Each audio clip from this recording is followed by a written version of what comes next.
about the healing of herbs. As for the fact that Su Qianqian was a witch doctor, the chief was surprised at first, but he did not have too many doubts. He and the priest next to him looked at each other, and both of them had a feeling that it was as expected. The identity of the little female was indeed not simple. The chief stroked his beard and laughed cheerfully. "Little female, I believe you are a witch doctor, and I am very grateful that you saved Lang Yan's life. I think all this is the blessing of the beast god, so that our Grey Wolf tribe can have the honor of meeting such a good witch doctor like you." A witch doctor is naturally dozens of times more precious than a female. When the chief said this, his tone was already respectful. Su Qianqian did not blindly respond to the chief's compliments and praises, but said in a light voice, "Chief, you are too kind. The reason why Lang Yan's injuries can heal so quickly is mainly due to his own strength. He can stimulate the potential of his body at the line between life and death and break through to become an orc with 4 beast patterns. That's why the poison and injuries in his body heal faster. My herbs only play an auxiliary role in healing." Hearing Su Qianqian's humble words, the smile on the chief's face became more satisfied. He looked at Su Qianqian and said in a gentler tone than ever before, "Little female, you can live in our Grey Wolf tribe with peace of mind in the future. Just let us know if you need anything. As long as our Grey Wolf tribe can do it, we will definitely do it for you. It is a blessing for an orc tribe to have a witch doctor. If there are 2 witch doctors, he dare not imagine how prosperous and powerful the Grey Wolf tribe will become in the future. The little female must be allowed to recognize their Grey Wolf tribe and settle here from now on. Can I have whatever I want?" Su Qianqian narrowed her eyes and suddenly changed the subject. "I heard Lang Yan say that there is beast-luring grass in the tribe before. I am really curious. Can I see it?" When the 3 words beast-luring grass came out, all the orcs present were stunned. And Londi, who was kneeling in front of the statue, changed his face instantly. "Little female, the beast-luring grass is an extremely dangerous thing. Why do you want to see it?" The patriarch said puzzledly, "And this beast-luring grass is only in the hands of the witch doctors in our tribe. Ordinary orcs have never seen it." After that, he glared at Lang Yan next to him, as if blaming him for telling the little female about the beast-luring grass. "Really?" Su Qianqian narrowed her eyes slightly. Her gaze seemed to pass by Londi inadvertently in the distance, and sure enough, she saw that her face was gloomy and she didn't dare to speak at all, so she said, "I also learned about the beast attracting grass on the way to the back mountain this time. In addition, we were suddenly attacked by wild beasts that night, so I couldn't help but doubt." As soon as she finished speaking, Londi lost his temper and said quickly, "What are you kidding? The beast attracting grass is only available to the witch doctor in the tribe. We have never seen it. How can we know such a dangerous thing? Moreover, it was obviously bad luck that everyone was attacked by wild beasts that night." After that, he scolded in a way that made things even more obvious. "Su Qianqian, don't deceive people here." "Luck. Bad?" Su Qianqian sneered, and was almost laughed at by this poor excuse. She was so lucky that she could think of it. How bad was her luck to be chased by so many wild beasts to the cliff? Okay, little female. Don't doubt the beast attracting grass anymore." At this time, the priest stood up and spoke. "In our Grey Wolf tribe, it is true that only the witch doctor has the beast-luring grass. Other orcs have never seen it, and they cannot get access to such things. It is common to be attacked by wild beasts in the forest. You must have been unlucky that night." As soon as the priest opened his mouth, the other orcs followed suit. Yes. None of us have seen the beast-luring grass. We heard that the smell of the beast-luring grass is very bad, and wild beasts hate it very much. Once they smell this smell, they will indiscriminately attack the orcs around them. Yes, that thing is too dangerous. We orcs will run away when we see it. How can we touch it ourselves?" Everyone started discussing it one after another. Su Qianqian listened, and her face darkened. As expected, everyone did not believe her. She had to find evidence. She subconsciously glanced at Londi in the distance, and sure enough, she raised her chin at her with a smug look. Just because of her smug and arrogant look, Su Qianqian was more convinced that all this must be her doing. However, as everyone said, the beast-luring grass will attract attacks from wild beasts. If Lan Di really had this thing in her hand, how dare she bring it up the mountain? And she could still stay safe and sound? There must be a secret that she didn't know. Thinking of this, Su Qianqian suppressed her impatience and stopped talking about it. Anyway, there will always be a day when the truth will come out. She will definitely figure out the matter and expose Lan Di's true face. By the way, little female, you haven't come back yet, so we haven't dared to move the red fruit vines that we brought back from our tribe. The chief said, little female, when do you have time to teach everyone to transplant these red fruits?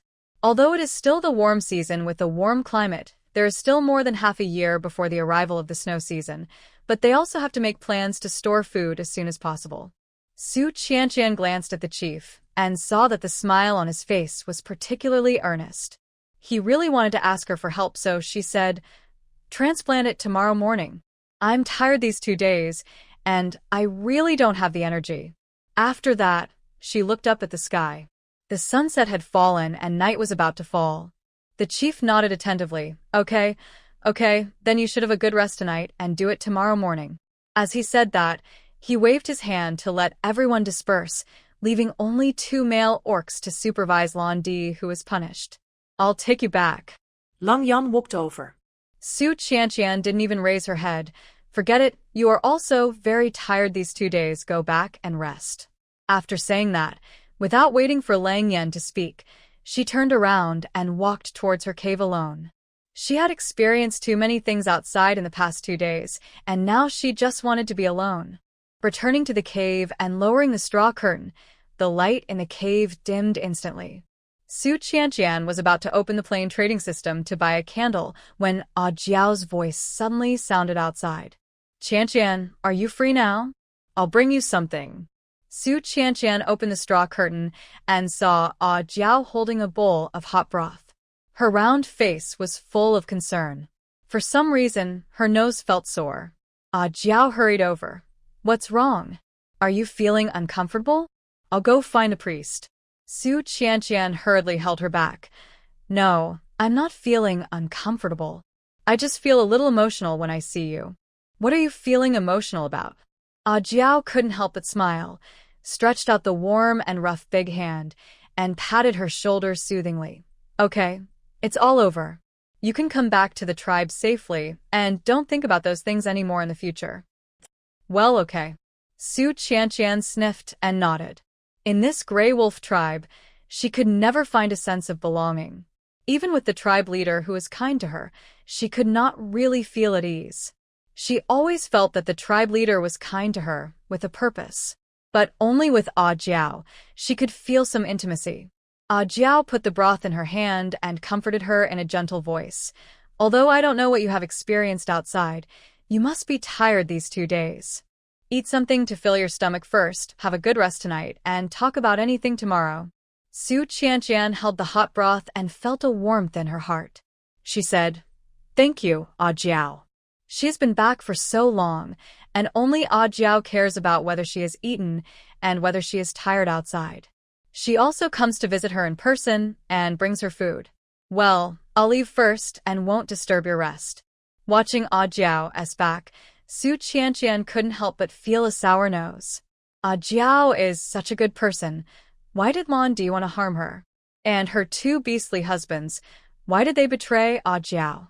Thinking of this, Su Qianqian couldn't help biting her lip, feeling sorry for Jillian. Night had already fallen, but in a moment, the cave was pitch black, and you couldn't see her hand in front of you. Su Qianqian still bought a candle in the plain trading system and lit it with a lighter. The dim light of the candle illuminated the cave, which was neither big nor small. Su Qianqian sat on the stone bed, holding the broth sent by Jillian in her hand and drinking it in small sips. Although the broth tasted bad as before, she still drank it bit by bit. As soon as the hot broth went down her stomach, she felt warm in her lower abdomen. Su Qianqian put the stone bowl aside and opened the plain trading system again. She wanted to see if the merchant from the modern plane had replied to her message. As expected, there was no message. After all, the speed of time flow between the two of them was too different. She clicked on the chat interface of the interstellar plane merchant again and sent a message. Hello. The other party quickly replied. What's the matter? Su Qianqian typed silently. Excuse me, do you have any small and light self-defense weapons for sale? I want something with greater lethality. Yes, we have the most weapons in our interstellar plane. The other party sent a long list of weapon names. You want something with greater lethality. I have nuclear bombs, atomic bombs, hydrogen bombs, particle laser cannons, and various types of mecha warships. Which one do you want specifically? Su Qianqian. Obviously, the other party only saw the requirement of great lethality.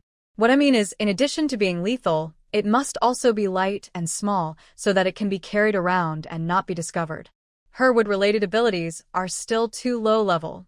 Apart from being able to ripen plants, it has no lethality at all, and she can't protect herself. She can only seek other ways to protect herself. Is that so? The other party pondered for a while and suddenly sent a message. Are you female? Su Qianqian was particularly sensitive to the word female. She frowned and quickly typed. Why, do you also practice gender discrimination in your interstellar plane? Of course not. Women are highly respected and protected here. The other party hurriedly explained. It's just that you are in the beast world. So, I am a little curious about your gender. Su Qianqian. Yes, you guessed it right. I am a woman, but not a female. I am not from this world, so please don't call me a female. She really hates being called a little female by others as a reproductive tool. Like a commodity, waiting to be sold. Perhaps shocked by her words, the other party was silent for a long time before replying. Sorry. I don't know your situation, and asking about your gender is just to pick some weapons that are convenient for you to use. Su Qianqian didn't say anything, just silently looked at the chat interface. The other party soon sent another message. Due to the plane you are in, the weapon I am going to recommend to you is the particle ray gun. It is the lightest and most compact weapon in our interstellar plane. It is very light and suitable for underage girls. It is not only easy to carry but also can be hidden in the sleeve without being discovered. As he said, the other party also sent a high-definition 3D image, which clearly showed the particle ray gun he introduced. It is a silver-gray pistol with fine workmanship and intricate patterns engraved on it. It looks only the size of her palm. Su Qianqian liked it very much and asked, How is the lethality? The other party replied, The rays emitted by this particle ray gun have very high energy and extremely strong penetrating power. It has strong lethality and a range of about several thousand meters. If it is continuously fired at a high frequency, it will cause a small-scale explosion. So powerful. After reading the introduction, Su Qianqian became more and more excited and asked quickly, What is the price? Since you sold me so many red fruits, I am willing to sell it to you at half the reference price given by the system. How about it? Seeing this, Su Qianqian clicked on the 3D image sent by the other party, and the selling price was marked below, which was 680,000 star coins. It was very expensive. If it was half price, it would cost 340,000 star coins. Su Qianqian thought about it for a while, and looked at the remaining 900,000 star coins in her account. Finally, she gritted her teeth and decided to buy it. Then how do you charge this particle ray gun? This shot consumes a lot of energy at first glance, and it emits rays, not bullets. She needs to figure out the source of energy. The other party replied, It's very simple. It can be charged as long as there is sunlight. It can emit rays 20 times when full of energy. In the end, the other party also kindly reminded him, Thank you. After asking everything clearly, Su Qianqian paid the bill readily. As soon as she got the particle ray gun, she was about to take a closer look, but the other party started asking about the red fruit. I've tried so hard to give you a discount. When will you sell me some more red fruit? Su Qianqian could only reply, Sorry, I've been framed these days and have been in danger, so I may not have time to plant red fruit. What? You are the plane merchant selected by the system. If there is anyone who dares to mess with you, use your gun to send him to see the King of Hades. Su Qianqian couldn't help but laugh at this, and the grievance suppressed in her heart also dissipated a lot. Don't worry, I'm fine now, but I just need to spend some time to find out the little braid of that person and make public her frame up of me. Is that so? I'll teach you the best solution. There is a magical talisman sold in the Xiaoxian Plain called the True Words Talisman. You buy one and stick it on her. As long as you ask her a question, she will definitely tell you everything in her heart. There's such a magical thing. Su Qianqian was very surprised and quickly opened the mall of the Plain trading system to search. Soon, she found the talisman called the Truth, and the function was indeed, as the interstellar businessman said. But the price was too expensive, as high as 110,000 star coins. And this thing is a disposable consumable. Forget it, I can't afford it. Su Qianqian, who had just spent more than 300,000 to buy a particle ray gun, was reluctant to spend so many star coins to buy a talisman that could only be used once. It was not worth spending so many star coins to deal with Alan D. Anyway, now she already has a life-saving pistol in her hand. Even if she is framed again, or encounters a beast attack, she is not afraid. Thinking of this, Su Qianqian couldn't help but look down at the particle ray gun in her hand. It felt delicate and cool, the texture and workmanship were very fine, and it was really very light to hold, without any weight.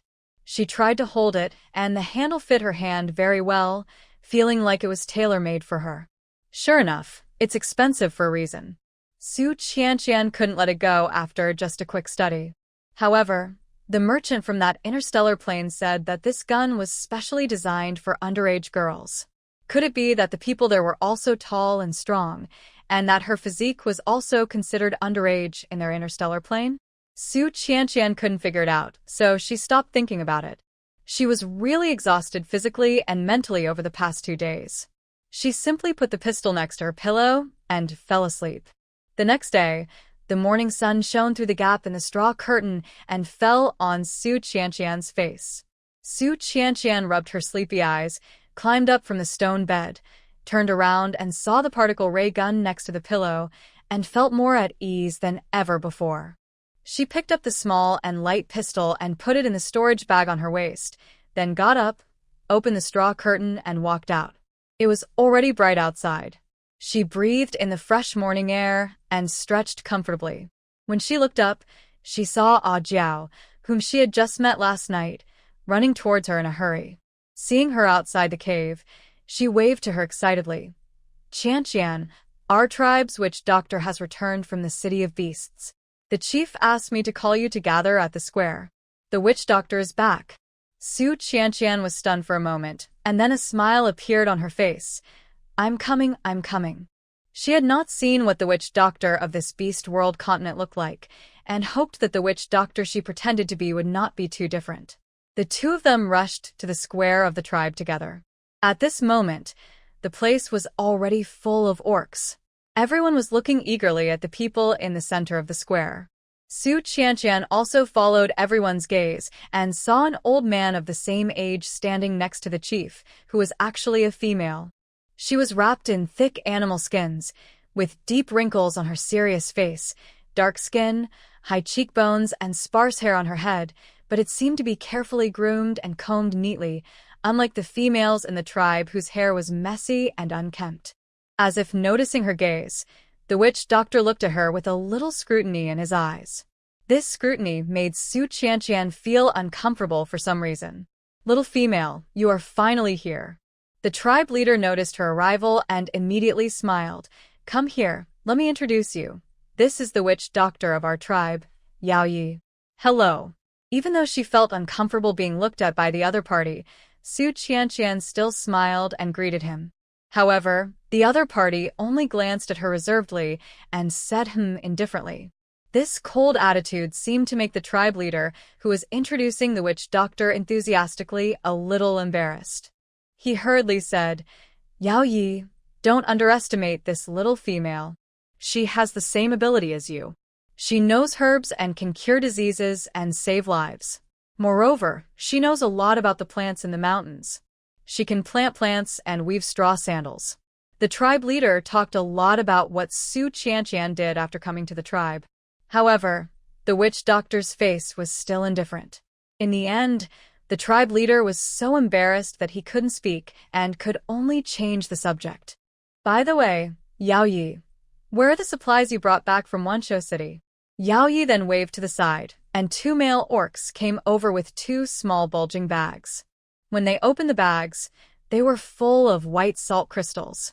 Su Qianqian took a look. There were not many salt crystals in the bags, but there were a lot of impurities. Moreover, these salt crystals were not pure white, but a little yellow, as if they had been left for a long time and were mixed with fine mud and sand. It's all here.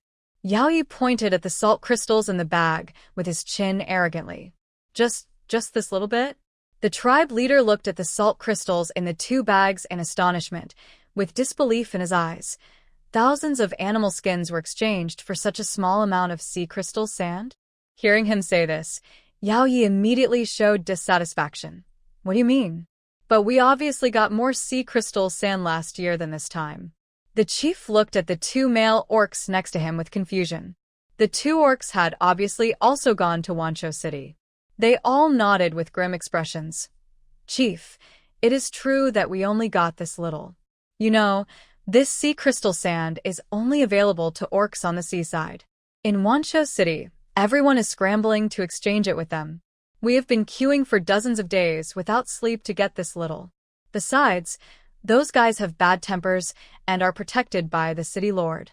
They won't exchange it if they are a little unhappy. The food we brought along the way is almost not enough to eat. One of the orcs even complained in a low voice. Obviously, he had suffered a lot of grievances in Wanshou City. The chief's expression finally relaxed. He sighed and said a little apologetically, "Thank you for your hard work. Lang Yan will take you to get the food later."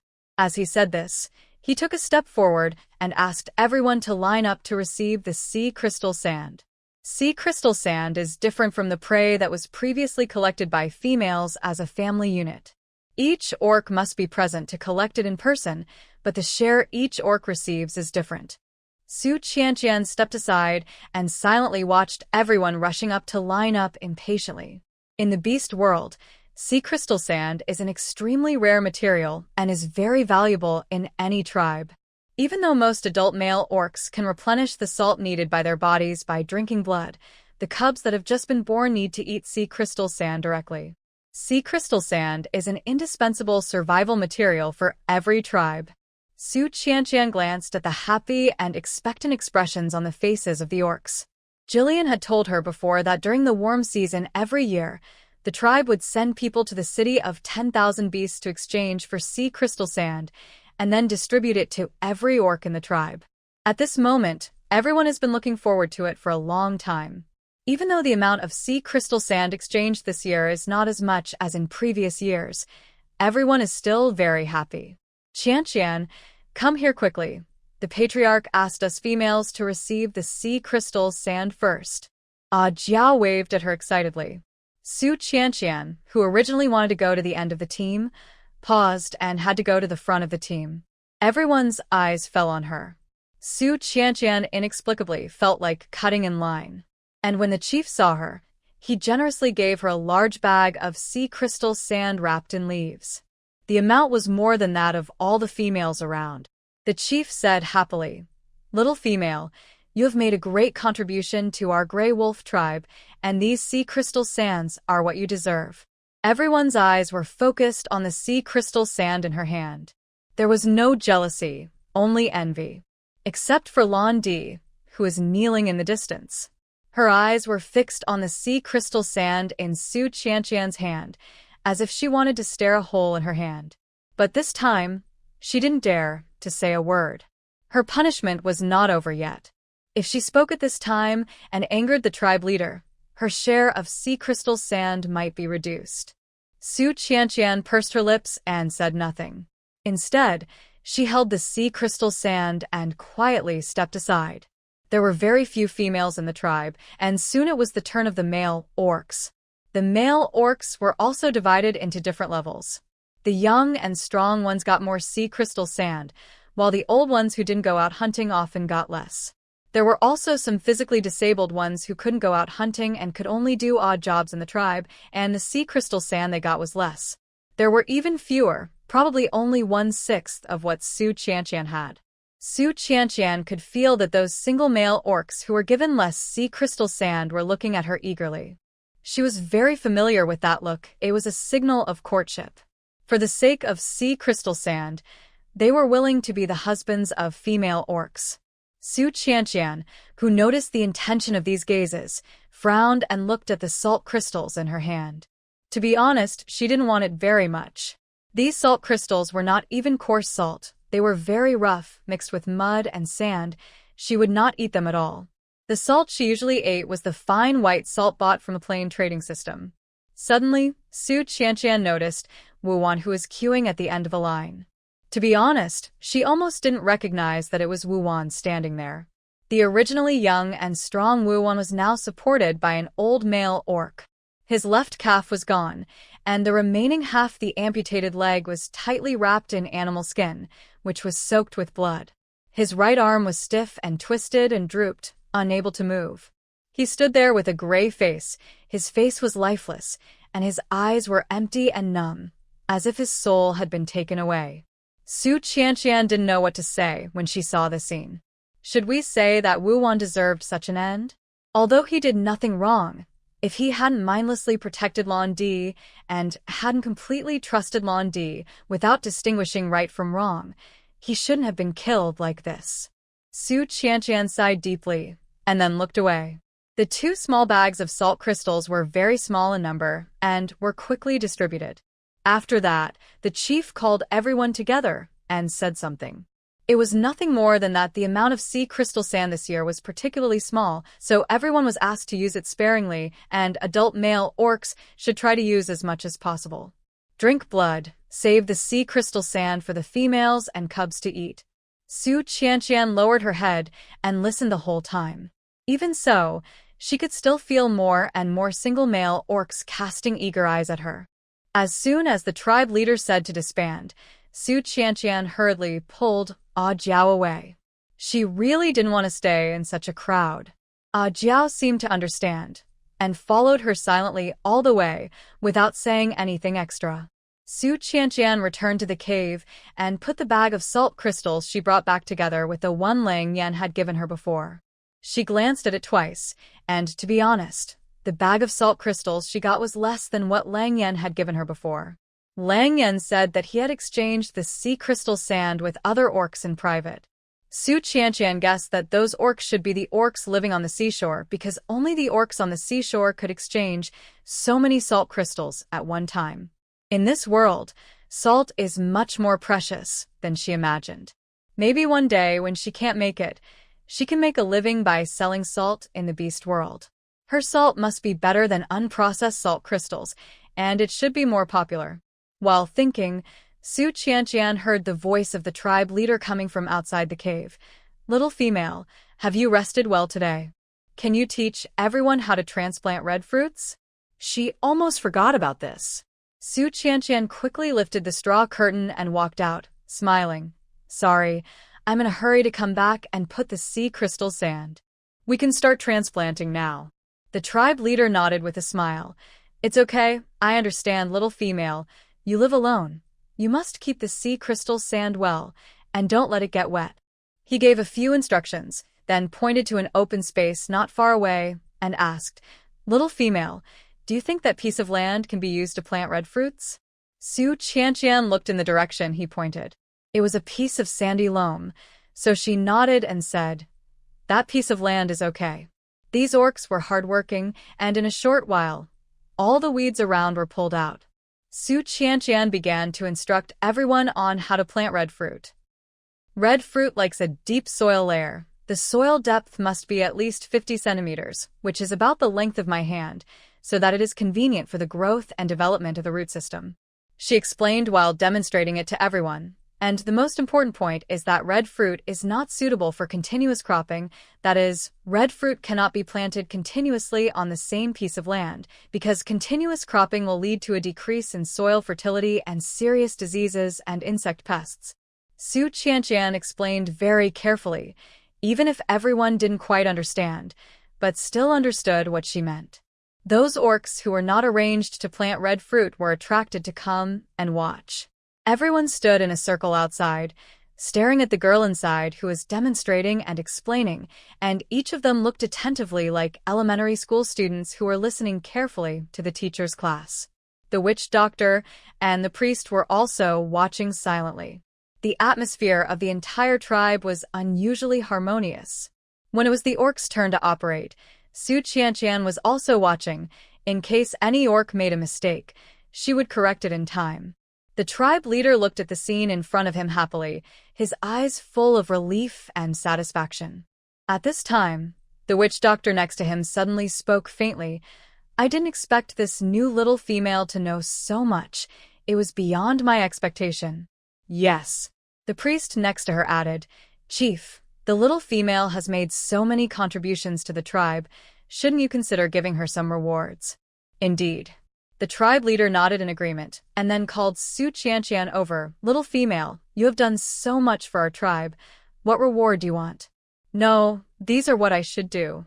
Su Qianqian lowered her eyes and said modestly, "This can be regarded as the reward from the Grey Wolf tribe for taking her in."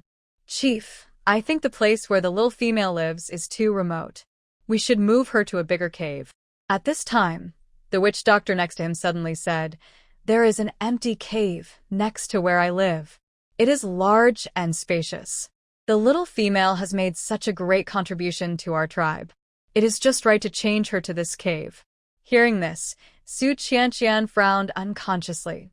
The witch doctor had just returned not long ago, and he even saw where she lived.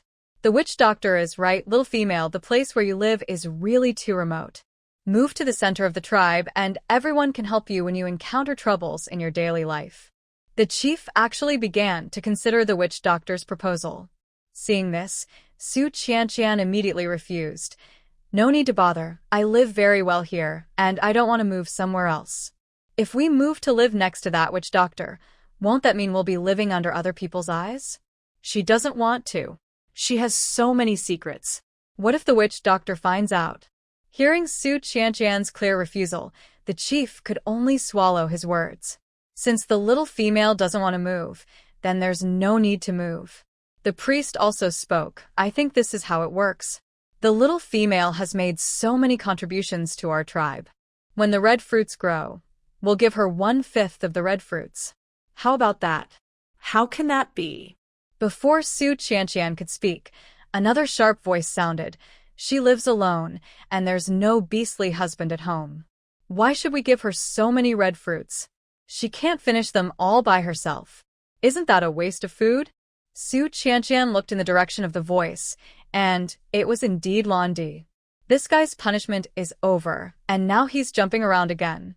Lanti is right. The witch doctor's eyes swept over Su Qianqian's thin and petite body calmly. The little female is so thin, she can't eat so many red fruits by herself. The tribe leader should reward her in another way. However, this time the tribe leader did not agree to the witch doctor's words. He looked at the priest who made the proposal, and then looked at Su Qianqian, who lowered her head and said nothing. After thinking for a while, he said, 1/5 of the red fruits. The little female really can't eat them all by herself. I think we should reduce it a little, and when the red fruits grow out, each household will give her 50 kilograms of red fruits. How about it?" The priest nodded. "I think it's okay. What do you think of this suggestion?" Ignoring the witch doctor on the side, the tribe leader turned around and asked the orcs present, "Are you willing to give the little female 50 kilograms of red fruits?" Of course. These red fruits were dug up by the little female, who led everyone up the mountain regardless of danger. Not to mention 50 kilograms. Even if we take half of them, it's fine. "Chief, we all agree." The witch doctor, who was hesitant to speak, saw that all the orcs present supported Su Qianqian, and her old face sank almost invisibly, but she didn't say anything after all. Su Qianqian silently observed the orcs present, taking in the expressions of each orc. When the priest first made the suggestion, she did not rush to speak, not because she really wanted to accept so many red fruits, but because she wanted to see the attitude of the chief and the orcs of the entire tribe towards her. 50 kilograms is too much. She said 30 kilograms will be enough. Without her wood-type ability to ripen the fruits, the red fruits in this land would not be able to grow to huge sizes, and it would be good if the yield did not decrease. She is not so greedy as to monopolize so many red fruits by herself. There are only 7 females in the entire tribe, and families are formed by females. Together with the families formed by single males and elderly orcs, there are only more than 10 households at most. In total, there are more than 300 kilograms of red fruits, which is not a lot. 30 kilograms? The tribe leader was stunned, as if he did not expect Su Qianqian to be willing to give in so much. He was moved. Okay, then 30 kilograms. While we were talking, all the red fruits that had been dug up from a mountain had been transplanted. The orcs used wolf claws to dig holes, which was much faster than Su Qianqian explaining and demonstrating the operation at the same time. Su Qianqian looked around the entire field of red fruits, and seeing that there were no problems, she began to talk about watering. Although red fruits are more drought-resistant than ordinary plants, they also need a certain amount of water during their growth, especially in the hot environment of the beast world. More water is needed. Therefore, the patriarch arranged a group of orcs to be responsible for watering the red fruit fields. Su Qianqian added, "If conditions permit, you can also apply some fertilizer." The orcs who were listening nearby were all stunned. "What is fertilizing?" Su Qianqian explained, "It's just applying wild animal feces to the soil, or orc feces will also work. That's food. How can feces be used?" It was the witch doctor who spoke this time. She frowned and looked disapproving. The tribe leader and the priest also looked at her with a conflicted look, as if they were considering whether this method was feasible. Su Qianqian knew that they would find it difficult to accept it for the time being, so she said, "How about this? You choose a few red fruit vines and apply manure to them, and don't fertilize the rest, and then you will know how they grow. Anyway, there is no point in explaining it, so just make a control group and let the yield of the red fruits tell them the truth." "That's fine." The tribe leader nodded and ordered a group of orcs to fertilize the red fruits. Several females nearby pinched their noses, gathered together and whispered, "Can the red fruits that are watered with manure still be eaten?" "I don't want it, it's smelly." "Since she likes it so much, I'll give her the red fruit watered with manure when the time comes." Su Qianqian ignored the conversation of the orcs next to her. She looked around at the orcs present. After such a long time, she seemed to have never seen Lang Yan. Almost all the orcs gathered here today. Where did he go? Su Qianqian glanced casually and then retracted her gaze. After planting the red fruit, there was nothing else for her to do, so Su Qianqian returned to the cave. It was afternoon, and the sun was the strongest. Su Qianqian thought the raspberries, wild grapes, and wild mushrooms that were picked in the mountains before were picked. In such hot weather, it was just right to pick out some of these wild fruits and mushrooms and dry them into dried fruits. Dried fruits have high sugar content and low water content and are very easy to store.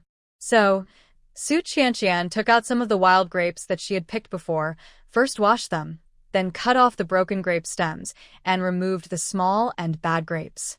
Then, she found a clean stone outside the cave and spread all the trimmed grapes on it to dry.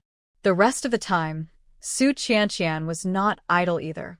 She continued to look for stones to dry raspberries and wild mushrooms.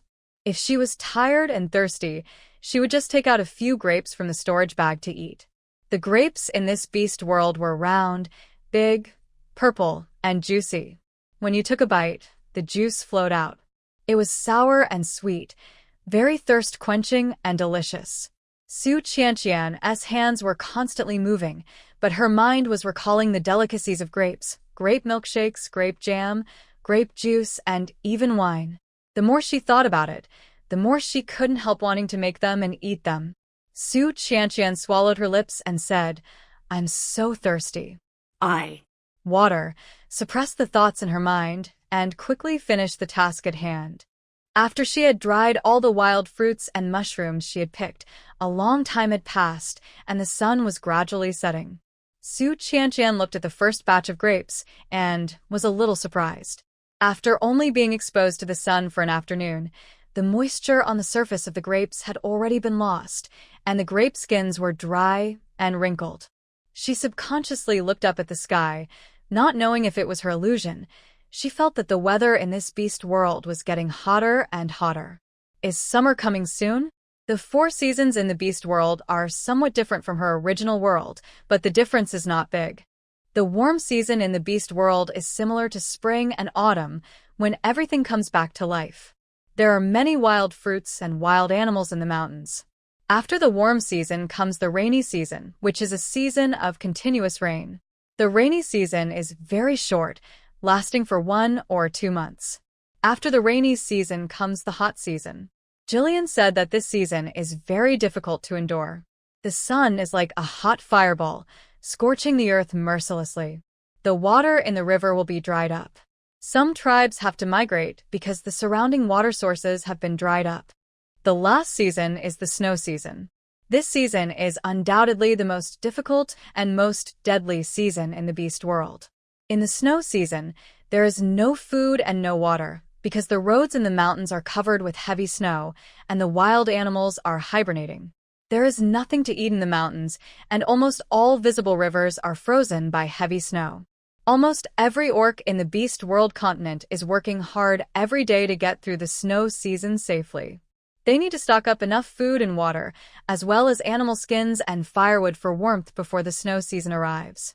Although Su Qianqian has not experienced it herself, she can hear how horrible it is from others. That's why she was in a hurry to buy a lot of supplies from the merchant in the modern plain. She doesn't want to freeze to death or starve to death in her first year in the beast world. Unfortunately, the time difference between this plane and the plane is really a troublesome thing. Until now, the merchant in the modern plane has not replied to her message. It took a few days for her to pass, and it was probably only a short time for her to pass. Su Qianqian collected the grapes that had been dried on the stone and prepared to put them in the cave to dry in the shade. After being exposed to the sun, the grapes need to be placed in a ventilated place to dry in the shade, and her cave is just right. After collecting the grapes, it was already dusk. Su Qianqian was about to go back to the cave to prepare food, but she found a tall figure walking towards her in the distance. Su Qianqian took a closer look and found that it was Lang Yan, who she hadn't seen for a day. What is he doing here? When the man came closer, Su Qianqian saw that what he was holding was the crossbow arrow that Lan Di had robbed her of earlier. Lang Yan still had a thin layer of sweat on his forehead, and he looked exhausted. He handed the crossbow arrow in his hand to her and said, "This is your thing. I found it for you." Su Qianqian paused when she heard this. It turned out that he had gone to the mountain to find a crossbow arrow for her after not seeing her for a whole day. She had expected that Lan Di would never bring her crossbow arrow back to the tribe after stealing it, and would probably find a place to throw it on the mountain to hide everything she had done. She did not ask Lan Di to return the crossbow arrow when she returned to the tribe. First, there was no need. She and Lan Di had already made a feud. Even if Lan Di returned the crossbow arrow, she would still not let Lan Di go. Second, because she now had a new self-defense weapon in her hand, the heavy and difficult-to-hide crossbow arrow was no longer necessary for her. "Thank you." Su Qianqian took the crossbow from Lang Yan and pursed her lips. For a moment, she couldn't tell what the complicated feeling in her heart was. Lang Yan glanced at the raspberries and wild mushrooms she had dried on the stone, and then moved his eyes away to the field where she had planted red fruits before. At this moment, the field was clean and nothing was planted. Lang Yan looked at it, frowned almost imperceptibly, and then said, "Why don't you plant the wild fruit bushes transplanted from the mountain?" "No time." Su Qianqian turned her head away. At that time, several raspberry bushes were transplanted on the mountain. Others couldn't remember clearly, but he remembered. Lang Yan took a step forward. "I'll help you." Su Qianqian took a step back. No, I'll grow it myself when I have time. Don't interfere." Lang Yan frowned even deeper. "Do you want to leave the tribe?" Although it was a question, his tone was already somewhat certain. Su Qianqian paused after hearing this, a little shocked by this guy's sharpness. She did have this plan. But not now. She had to wait for the modern plain merchant to get the supplies, and then find a time to figure out the terrain around the tribe, and make sure she could find a safe shelter before leaving the tribe. All of this would take time, and she would need to slowly consider and plan. But the only thing was that she wanted to leave. She must not let the orcs in the tribe know. Although she was not indispensable to the tribe now, she was also an important person. If they knew that she was leaving, it would probably cause some trouble. How could it be? Facing Lang Yan's blunt gaze, Su Qianqian smiled slightly and looked up to meet his gaze. The tribe treats me so well. How can I bear to leave? You. Lang Yan looked into her eyes and spoke word by word. Do you really think they treat you well? Now it was Su Qianqian's turn to be speechless. It turned out that this guy knew everything and could see everything. But he just didn't understand and couldn't tell. Lang Yan, what do you mean? Su Qianqian curled her lips and pretended to be puzzled. No matter whether the tribe treats me well or not, I am a homeless and poor female with nowhere to go. There are so many wild beasts outside. Where can a female like me run? The only place I can stay is the Grey Wolf tribe. Lang Yan was silent. He didn't say anything else, but looked at Su Qianqian deeply and said for a long time, "As long as you are happy." After that, he didn't stay and turned to leave. Looking at the back of the man leaving, Su Qianqian breathed a sigh of relief and at the same time secretly warned herself not to move her mind. Although Lang Yan is a very good person, she will never stay in the tribe for him. The beast world is so big, and she has the plain trading system. She will not settle for a small tribe for a man. She will travel all over the beast world, looking for supplies and specialties in this world, earning star coins, and improving her strength. What star cores, spirit stones, spirit springs, and space, she wants them all. She has had enough of living by looking at other people's eyes for more than 20 years. In the remaining half, she just wants to live for herself, not bound by anyone, not trapped in any place. In the silent night, the whole tribe is quiet. Orcs have no nightlife and always go to bed early. But tonight, in a remote corner next to the cave where the witch doctor lives, there is a faint voice. Did the chief ask you about the beast luring grass? Londi looked at the old female in front of him and tried to lower his voice. In the night, the witch doctor glanced at her and said nothing. Londi became even more anxious. No matter what the chief asks you, you can't expose me, and you must not let him know that I have the beast luring grass. You called me here in the middle of the night just to say this. The witch doctor sneered, her tone full of disdain. Don't take my business lightly. Seeing her bad tone, Londi couldn't help but get a little angry. If you tell others that I have the beast luring grass, I will tell others that you used the beast luring grass to kill Lang Yan's mother. Hearing her say this, the witch doctor's face instantly turned cold. The look she gave Londi was also terribly gloomy.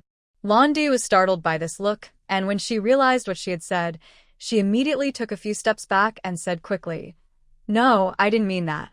I said the wrong thing. I'm sorry. You'd better keep your mouth shut." The witch doctor glanced at her coldly, turned around and left. Londi, who stayed where he was frightened and broke into a cold sweat. She must have lost her mind tonight. How dare she say such a thing? She must have been disturbed by the new little female recently, so she said such a rebellious thing.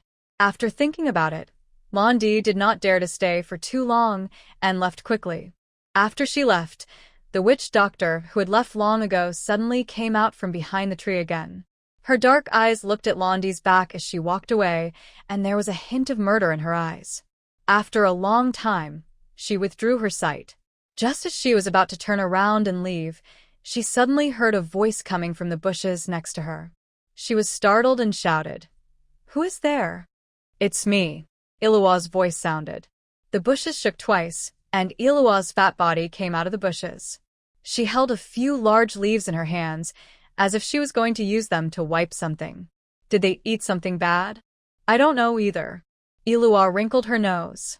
All the big and small matters at home, including taking care of the cubs, have always been taken care of by those beast husbands. Today they were sent to farm, and they were also assigned the task of guarding at night. They didn't come back, and the cubs started to complain of stomachaches at night. Listening to Ilua's narration of what happened tonight, the witch doctor sighed. Mother is not as blessed as you. You can give birth to 2 cubs at such a young age. You are my only daughter in this life. You have to treat your cubs as well as I do to you. They will be your support in the future. Your beast husbands are useless when they get older. Got it. Iluwa was a little impatient with her mother's nagging. She waved her hand indifferently. Anyway, mother, you are the witch doctor in the tribe. Your status and position are not comparable to other females. How many males are eager to be my beast husbands? There are another batch of useless ones at home.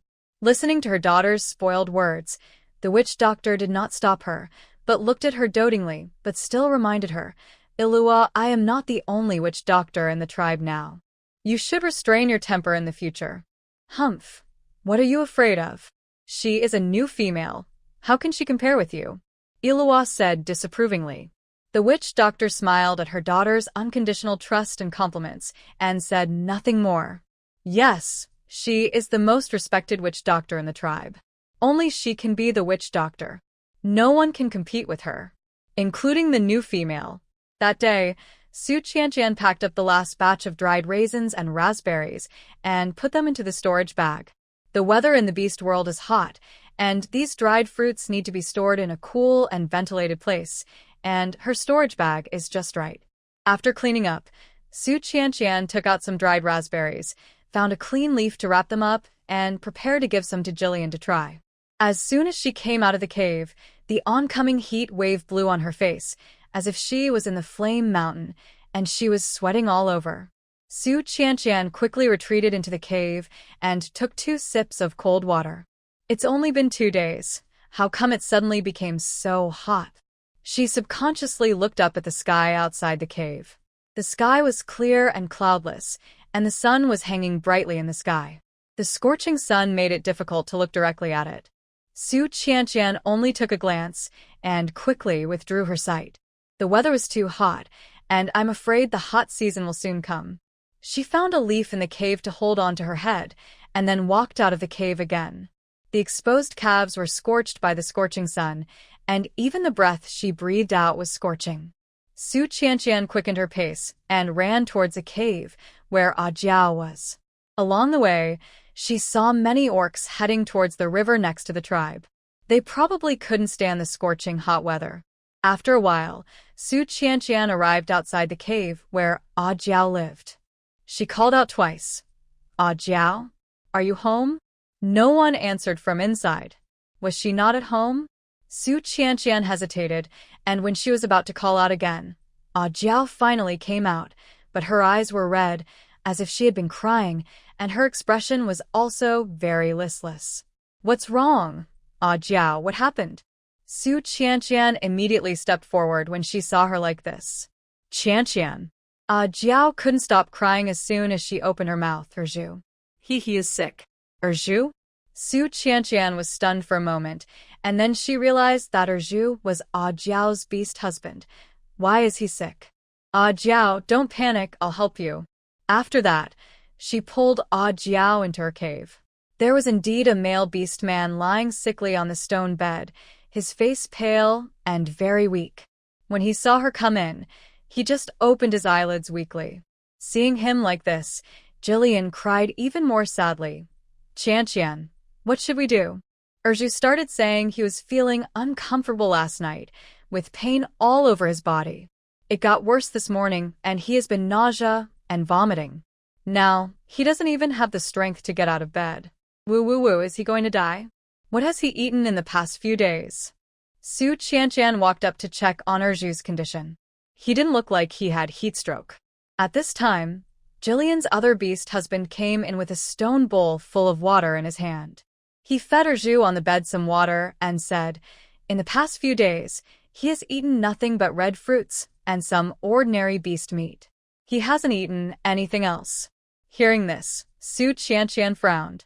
It wasn't heat stroke, nor was it that he had eaten something bad. The symptoms seemed more like another disease. She was not sure for a moment, so she could only walk up to Erju and said, stretch out your wrist, I'll help you take a look. Erju looked at her weakly, seeming a little hesitant. Jiao hurriedly said, Erju, let Qianqian help you. She is a witch doctor. Erju then stretched out his hand from under the animal's skin. As soon as Su Qianqian felt his pulse, She was almost burned by the high temperature of his skin and retracted her hand. This body temperature is far higher than that of a normal person, about 40 degrees Celsius, right? Su Qianqian frowned, touched his wrist, and saw that his pulse was indeed beating very fast. She said again, "Stick out your tongue for me to see."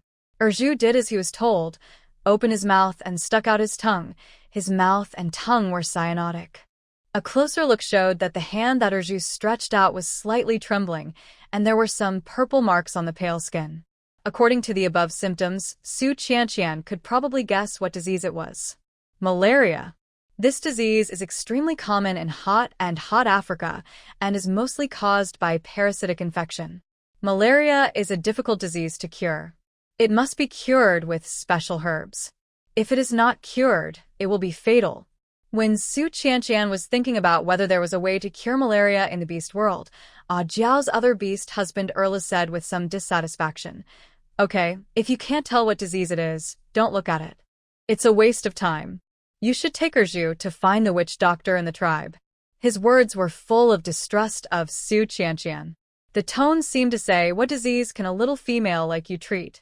After that, without waiting for Jiao to speak, he carried Zhu on the bed and went straight out of the cave.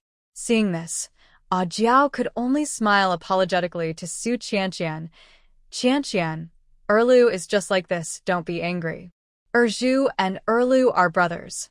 Zhu is seriously ill, so Erlu naturally has no patience." Su Qianqian didn't say anything, just looked at the backs of the two brothers and pulled Jiao, who was about to chase out, saying, "Jiao, do you know that the witch doctor has a kind of herb called beast-luring grass?" "Beast-luring grass?" Jiao was stunned when she heard it and replied subconsciously, "I know. It is praised by the priest as an ominous grass. Once touched, it will cause big trouble." Su Qianqian narrowed her eyes and suddenly said, "Didn't you doubt that you were chased by a wild beast and fell down the hillside when you went up the mountain?" Jiao was stunned. "Qianqian, what do you mean?" Su Qianqian signaled the two brothers outside the cave with her eyes. Now, even Jiao, who has always been slow, understood what she meant. No, impossible. She shook her head repeatedly. "Zhu and Erlu are very good to me. They can't betray me." As she said that, she eagerly stretched out the beast mark on her wrist to show Su Qianqian. "Qianqian, have you forgotten the meaning of the beast mark? If I die, they will also be backfired by the power of the beast mark and lose half of their lifespan. As long as the beast mark is there, they will never betray me." Speaking of the beast mark, this is also the point that Su Qianqian has been unable to figure out. Obviously, Zhu and Erlu's behavior with Lan Di that night was very suspicious, but the beast mark has a very strong restraining power on male orcs. Logically speaking, they should not betray Jiao. In short, "Qianqian, don't worry, Zhu and Erlu will never hurt me." After Jiao comforted Su Qianqian, she hurriedly chased out of the cave. After a while, Erlu disappeared with Zhu on his back. Obviously, the two did not wait for Jiao and went directly to find the witch doctor. Jiao looked at the empty front, and her back was a little lonely. Su Qianqian came up and took her hand. "I'll go with you to find them." Jiao smiled. "Okay." The two of them rushed to the cave, where the witch doctor was. Along the way, Su Qianqian did not mention the topic just now, but silently suppressed the doubts in her heart. She believed that time would reveal a person's true nature. If those two people really had ulterior motives towards Jiao, they would be exposed sooner or later. She didn't need to be the bad guy to remind Jiao, lest there be any rift in the good relationship. Thinking of this, Su Qianqian looked elsewhere.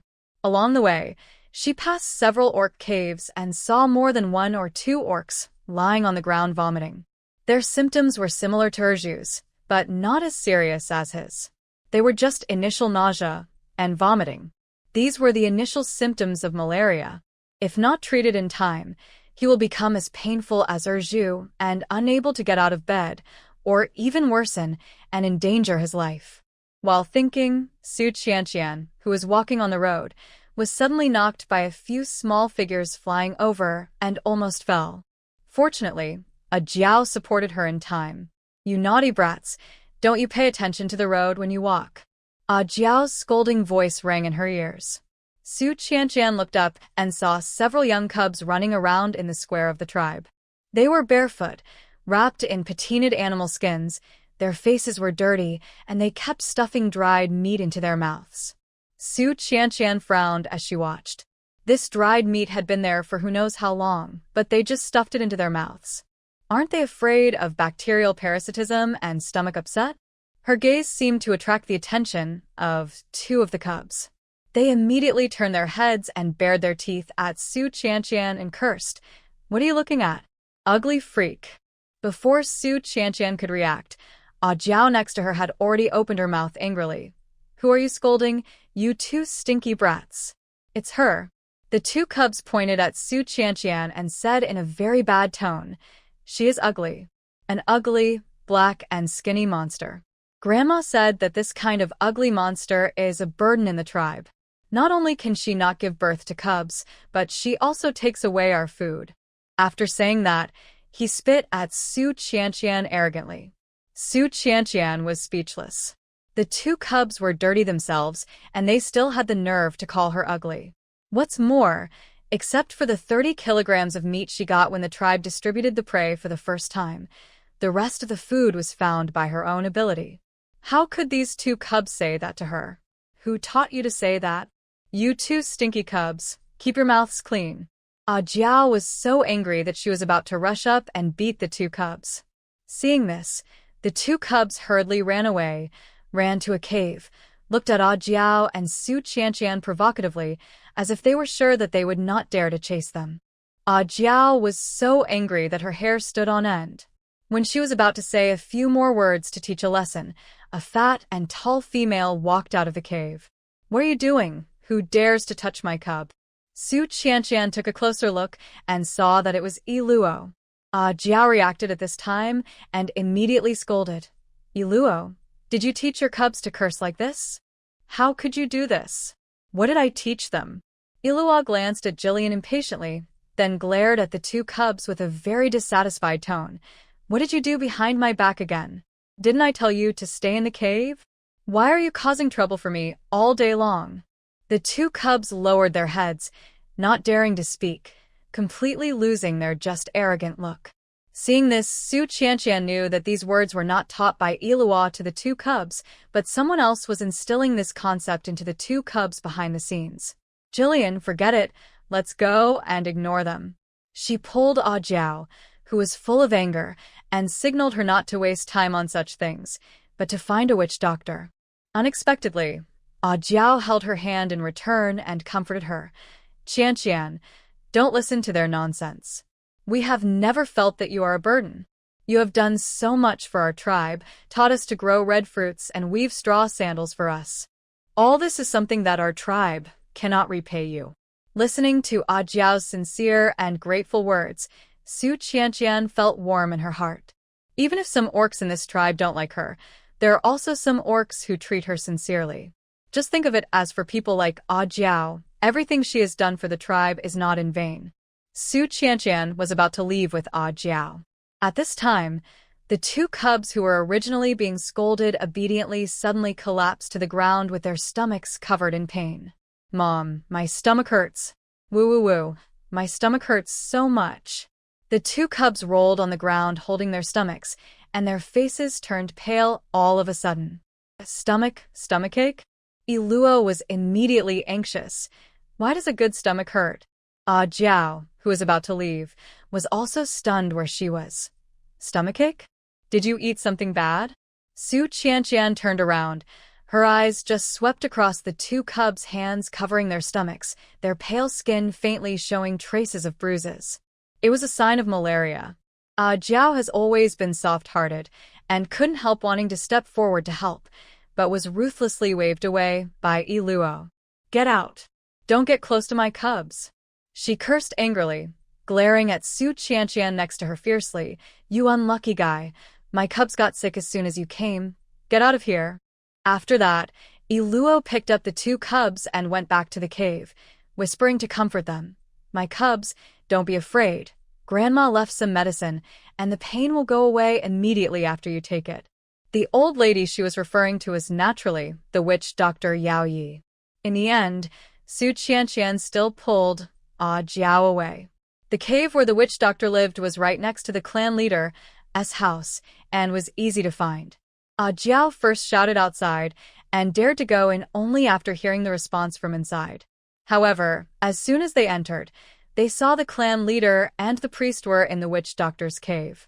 Several people frowned and looked at Erju, who was carried by Erlu to see a doctor, with very bad faces. This is already the 6th seriously ill orc in the tribe. The clan leader sighed deeply, turned to ask the witch doctor, "Still can't find the cause of the disease. Can it be cured? Do you think it's that easy?" The witch doctor glanced at the clan leader with a bad attitude. She stepped forward and glanced at Erju's symptoms and only said, "I need some time to find the cause of the disease. You carry him back first."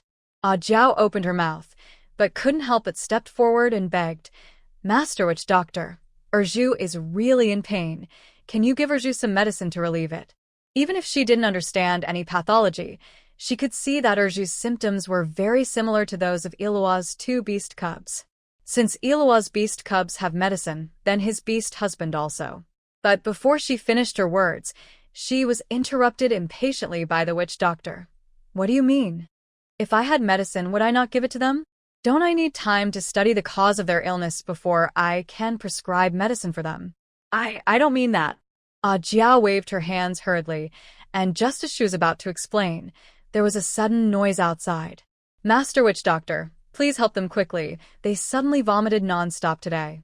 Hey Moo and several young males ran in carrying 5 or 6 dying orcs.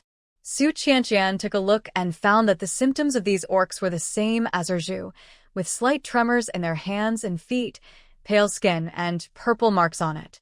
What is going on here? The chief hurried forward to see. How come so many orcs are sick all of a sudden? "Witch doctor, please come and help them." However, the witch doctor continued with a cold face. "I said, it's no use for you to find me now. I need time to find out the cause of the disease before I can treat you." A group of people were suddenly at a loss. At this time, Heimu noticed Su Qianqian in the corner, and his eyes lit up instantly. "Little female, you are here too. By the way, you are also a witch doctor. Can you help them see what disease this is?" As he spoke, everyone looked at Su Qianqian in unison. The chief also seemed to suddenly realize and said, "Yes, little female, you said that you had helped Lang Yan heal his injuries and detoxify scorpion venom before. Can you help everyone see what disease they have? This disease may be." Su Qianqian was about to speak, and the witch doctor next to her suddenly interrupted her. "By the way, I remember. I have seen this disease before." Her voice successfully brought everyone's attention back to her. "What disease?" the chief asked anxiously. The witch doctor looked at the priest next to him and said, "Priest, do you remember that the Black Tiger tribe next door almost perished 10 years ago? The orcs in their tribe suffered from this disease." When the priest heard this, his face shook instantly, and then he said, "I remember. The orcs in their tribe also had sudden chills and high fever at the beginning, and then sweated a lot, accompanied by nausea, vomiting, body aches, fatigue, and other discomfort symptoms. In the end, all these orcs died of illness. Their Black Tiger tribe almost perished because of this disease." Then how did their tribe cure this disease? Heimu asked the question that everyone wanted to ask most. "No, it was not cured." The priest shook his head seriously. The witch doctors of their Black Tiger tribe tried all methods, but they couldn't cure that disease. In the end, it was the priest who made the decision to burn those seriously ill orcs to death with a fire so that the disease would no longer spread, and finally the Black Tiger tribe was saved. The priest's story made all the orcs present gasp. "Oh my God! Is it so serious? This disease can kill people. This disease is so dangerous. What should we do?" For a moment, everyone became anxious. Su Qianqian, who was listening on the side, did not look very good either. Malaria is highly contagious, especially in hot weather and high-temperature environments. If it is not effectively treated, it will indeed lead to death. Just when everyone was anxious, the witch doctor spoke again. Don't panic, everyone. Since I am the witch doctor of the Grey Wolf tribe, I will definitely find a way to cure everyone. Please give me a few more days. The witch doctor's words were like a reassurance pill, instantly calming everyone's anxious and fearful emotions. I believe in the witch doctor of our tribe. Erlu was the first to stand up and express his support for the witch doctor. She must have a way to cure us. Let's go home and wait patiently for a few days. Don't disturb the witch doctor. After saying that, without even looking at Ah Jiao beside him, he directly carried the seriously ill Erju on his back and left the cave. Seeing this, the orcs next to him also left one after another, but Heimu wanted to come over and say a few words to Su Qianqian enthusiastically. But the orcs next to him thought that he was not giving up and wanted to ask Su Qianqian for help with the illness, so they held him and said, Heimu, forget it, let's go. Even the witch doctor can't cure the disease, so this little female, who is so young, certainly can't do anything about it. That's right, there are still many jobs waiting for us to do. Don't waste time asking that female. Heimu was dragged out of the cave by the group of orcs. Su Qianqian was a little angry when she saw this. No, they knew that she couldn't cure the disease without asking her. Although she really has no medicine to cure the disease now, it doesn't mean that she doesn't know how to cure it at all. On the way back, Su Qianqian was still a little indignant, but Ah Jiao comforted her all the way and told her not to worry. Looking at the backs of everyone leaving, a sneer slowly appeared on the old face of the witch doctor. At this time, Ilua, who had been listening outside for an unknown period of time, walked in with hesitation. Mother, the cubs started vomiting again and kept crying in pain, as if they had the same symptoms as those seriously ill orcs. Will they also? It's okay, Ilua. The witch doctor interrupted her in a deep voice. I have a magic medicine here. You can soak it in water and let them drink it, and everything will be fine. As she spoke, she took out a pinch of gray-brown powder from the animal skin bag at her waist. When Ilua saw the powder, her face immediately showed joy. In fact, her 2 cubs had fallen ill 2 days ago, with general fatigue and pain and vomiting. But after drinking the water soaked with this medicine powder, their bodies were completely pain-free, and they soon recovered their spirits. Today, they even had the strength to play in the square of the tribe. Mother is worthy of being the witch doctor in the tribe. This medicine is simply magical. It cured the cub's illness in an instant. Ilua happily took the pinch of gray-brown powder and held it carefully in the palm of her hand. However, after hesitating for a while, she couldn't help but say, But, Mother, since you have a magic medicine to treat this disease, why don't you give it to them? Yilo, you are my only daughter, and I will only tell you this. The witch doctor suddenly straightened his face and lowered his voice and said, I am the witch doctor of this tribe. If I can't reflect my importance, then what is the necessity of my position? I can cure their diseases, but not now. I have to wait a little longer. She will wait until the orcs in the tribe are more seriously ill, and there are more of them. Only then can she take action. That way, her importance can be reflected, and her status can be more respected by the orcs. Ilua nodded half-knowingly. She didn't quite understand what her mother meant, but since her mother didn't give them the magic medicine, she must have her reasons. At the same time, Su Qianqian, who had returned to the cave, was flipping through the herbs she had picked on the mountain before to see if there were any that could treat malaria. However, these herbs include hemostatic, anti-inflammatory, heat-clearing and detoxifying, anti-diarrheal, analgesic. But there is no cure for malaria. Su Qianqian was very disappointed.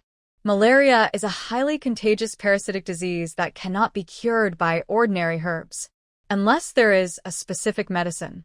The plain trading system does sell specific medicines and injections for the treatment of malaria, but she can't buy them directly. This thing is a product of modern medical research, and it will definitely not be accepted by the orcs of this era. Moreover, the specific medicine for malaria is expensive, and she can't afford it. However, she remembered that in a medical book she had read before, there was a specific medicine for malaria. It records many diseases and cases, among which there are herbs that can treat malaria. What is the name of that herb? Su Qianqian closed her eyes and tried to recall. Suddenly, a light bulb flashed in her head, and she remembered. It is Artemisia annua. Most of the specific drugs for treating malaria in modern medicine are extracted from artemisinin. If you can find Artemisia annua and boil it into a decoction, it can also treat malaria. Artemisia annua is a herb, also known as Artemisia annua. It is emerald green and exudes a charming fragrance. In late autumn, it will bloom tiny yellow flowers. This herb is easy to identify, but I don't know if there is such a herb as Artemisia annua in this beast world. Su Qianqian felt that she needed to find someone to ask. After thinking about it, she went to find Jillian. After listening to her description, Jillian was puzzled. I have never seen this kind of herb. That's right. Jiao is a female and has hardly been to the mountains.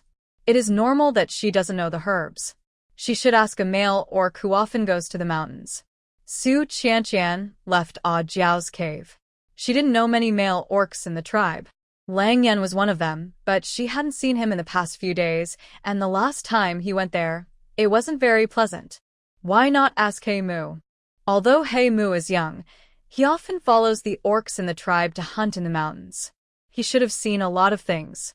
After making up her mind, Su Qianqian prepared to find He Mu. She asked the orcs along the way and learned that He Mu was assigned to guard the Hongwugwa field today, so she hurried to the side of the Hongwugwa field. Su Qianqian trotted over and saw He Mu and several male orcs patrolling around the Hongwugwa field, not allowing the surrounding orcs to pass by. It seemed as if they were guarding some rare treasure. Seeing her rushing over, He Mu thought something big had happened, so he hurried over and asked, "Little female, what's wrong? Did the chief make any arrangements?" Su Qianqian shook her head. "No, I just want to ask you, have you ever seen a kind of herb?" She described the appearance of Artemisia annua to He Mu in detail. He Mu frowned and thought for a while, half puzzled and half hesitant. He said, "I seem to have seen this kind of herb you mentioned. It grows around the outer edge of the misty forest." Misty forest? Su Qianqian was stunned. Yes. He Mu nodded heavily. However, the misty forest is very dangerous. Even the beast men with 2 beast patterns dare not easily step into it. I am afraid that only Lang Yan in our tribe dares to go to the misty forest. Oh, by the way, little female, what are you looking for that kind of herb for? Nothing. Just asking casually. Su Qianqian made up an excuse and left quickly. The misty forest is a well-known, extremely dangerous place. If the orcs in the tribe knew that she, a female, was going to the misty forest, she would definitely not be allowed. Su Qianqian returned to the cave, ready to quietly set off at night when everyone was asleep. She had to go to the misty forest this time, and she had to find Artemisia annua that could treat malaria. She didn't plan to leave the Grey Wolf tribe in the short term. If all the orcs in the Grey Wolf tribe were infected with malaria, she would not be able to escape. What's more, she couldn't bear to see an orc as good as Jillian contract malaria and have no medicine to cure it.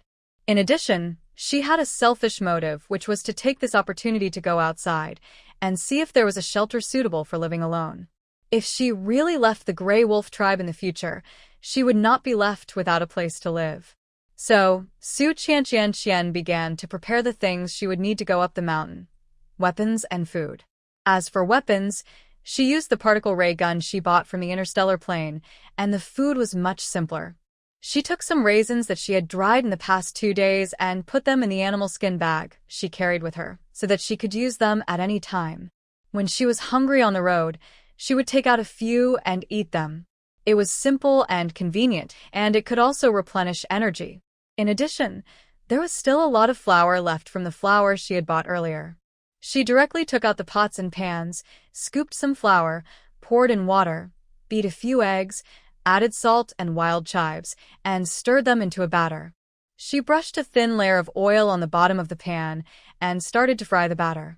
It took 2 or 3 minutes to fry a chopped green onion and egg pancake. She baked a thick stack of about 50 or 60 pieces, so she didn't have to worry about not being able to finish them. She put them in the system's built-in inventory grid, so they would always stay fresh and would not go bad. Moreover, this pancake was also a simple and easy-to-eat food. It is convenient to eat on the road, It does not waste time, and it is also filling. Then, she roasted 2 more red fruits and put them in the system backpack column for backup. As for meat, this thing is a high-protein supplement and must be prepared. Last time, she learned from the orcs in the tribe to make some dried meat. However, her dried meat was not just put in the sun to dry the moisture. Instead, she used carefully prepared hind leg meat, cleaned it without any blood smell, added various seasonings to marinate it, and then added eggs, starch, and sugar, turned it over and kneaded it many times to allow these seasonings and sugar to better enter the meat. The flavor and nutritional value of the dried meat in the end are naturally not comparable to the dried meat made by the orcs in the tribe. After packing up and organizing everything, Su Qianqian waited until late at night and finally set off. Her memory is not good. No, she remembered the whole route she took the last time she followed the orcs in the tribe to transplant red fruits, including the route she took when she fell off the cliff and finally left the valley. The misty forest was not far from the valley. As long as she went to the valley again, she would be able to find the entrance to the misty forest. Su Qianqian had been traveling all night, holding the particle ray gun in her hand in case of emergency. Traveling so late, she was prepared to be attacked by wild beasts on the road, but she didn't expect that she didn't encounter a single wild beast along the way. The sky soon brightened, and after a night of traveling, she had arrived at the area where she had picked red fruits last time. Perhaps it was because of the training she had received in the Beast World continent in the past 2 months, or perhaps it was because she now had supernatural powers, but after a night of long journey, she didn't feel tired at all. Thinking back to when she first crossed over to this alien continent, she had to take a rest after walking a few steps. When she was caught by the white tiger orc, she didn't even have the strength to escape and was easily pinned down by the other party. If it were now, Su Qianqian looked at the particle ray gun in her hand and smiled confidently.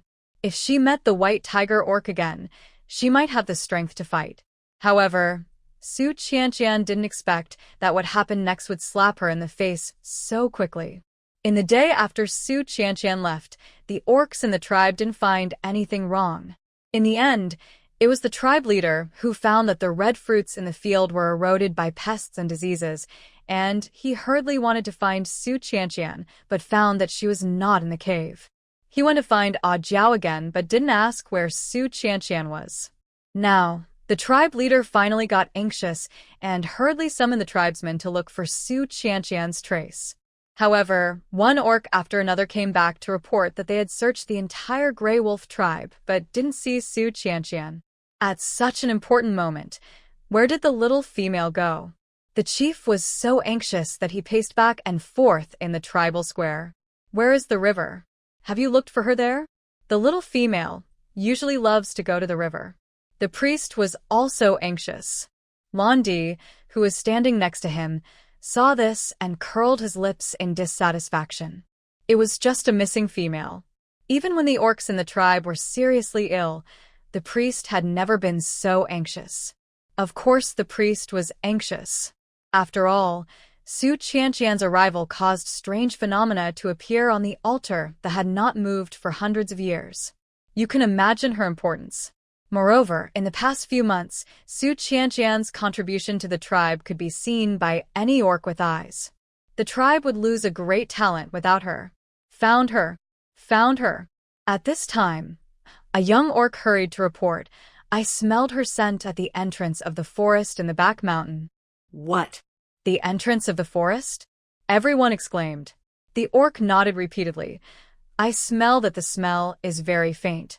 According to the time, she should have entered the back mountain last night. What is this little female doing in the back mountain for no reason?" The chief stamped his feet anxiously. She is a weak female. What if she encounters a wild beast? Maybe she has long been tired of our Grey Wolf tribe, and she just took the opportunity to sneak away at night. Landy whispered busy there. She did not deliberately lower her voice, and every orc present heard her words. "Lanty, don't talk nonsense." The priest glared at her. "The little female has lived in our tribe for so long.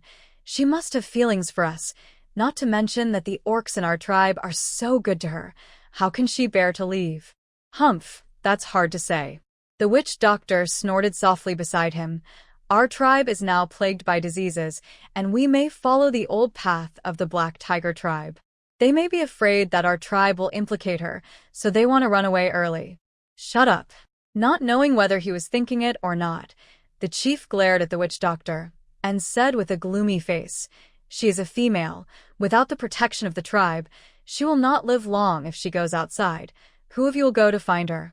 Hei Mu was about to stand up. Jiao suddenly suggested, "Chief, let Lang Yan go. Lang Yan is the only orc in our tribe with 4 beast patterns. He will definitely be able to find Qian Qian." The chief was about to nod. Hei Mu said hurriedly, "Chief, let me go. I don't know what Lang Yan has been busy with recently." He has not been in the tribe. As soon as he finished speaking, Lang Yan came back carrying a giant black bowl. Everyone looked at it, and their eyes were involuntarily focused on the giant black bowl that had died. It was really too big, almost twice as big as Lang Yan's original form. How did Lang Yan hunt it alone?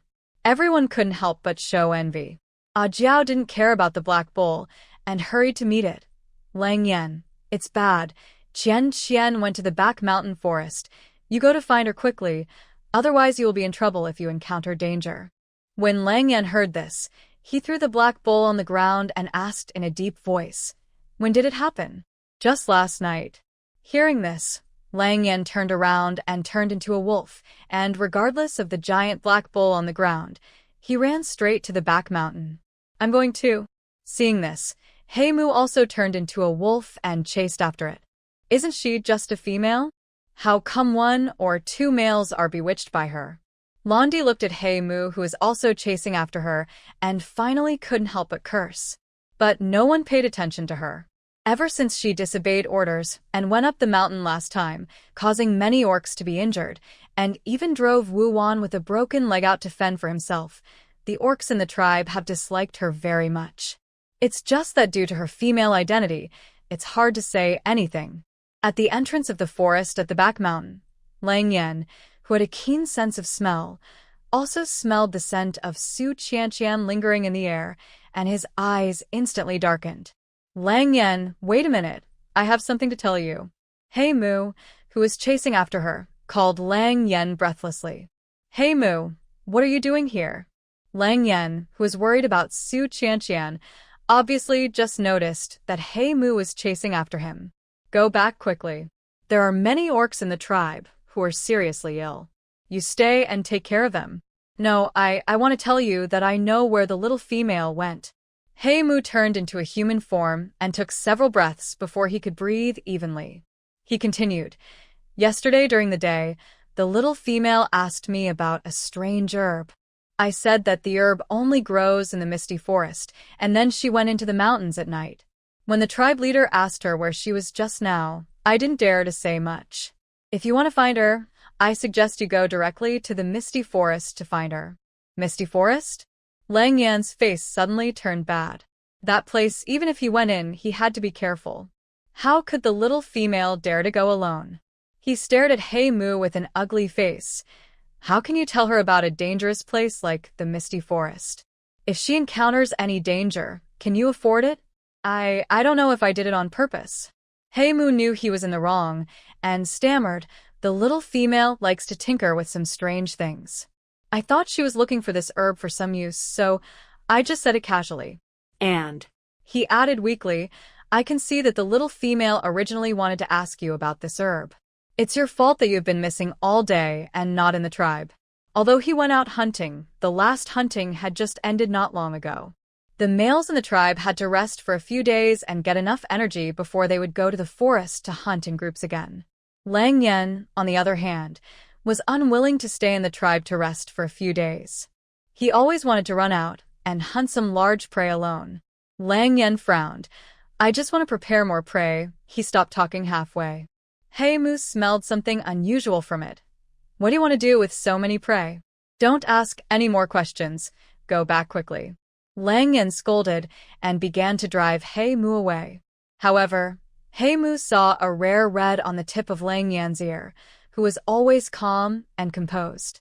He had a strange intuition. He looked up and down at Lang Yan in front of him with a suspicious look, and then asked with a smile, You are not doing this for the little female?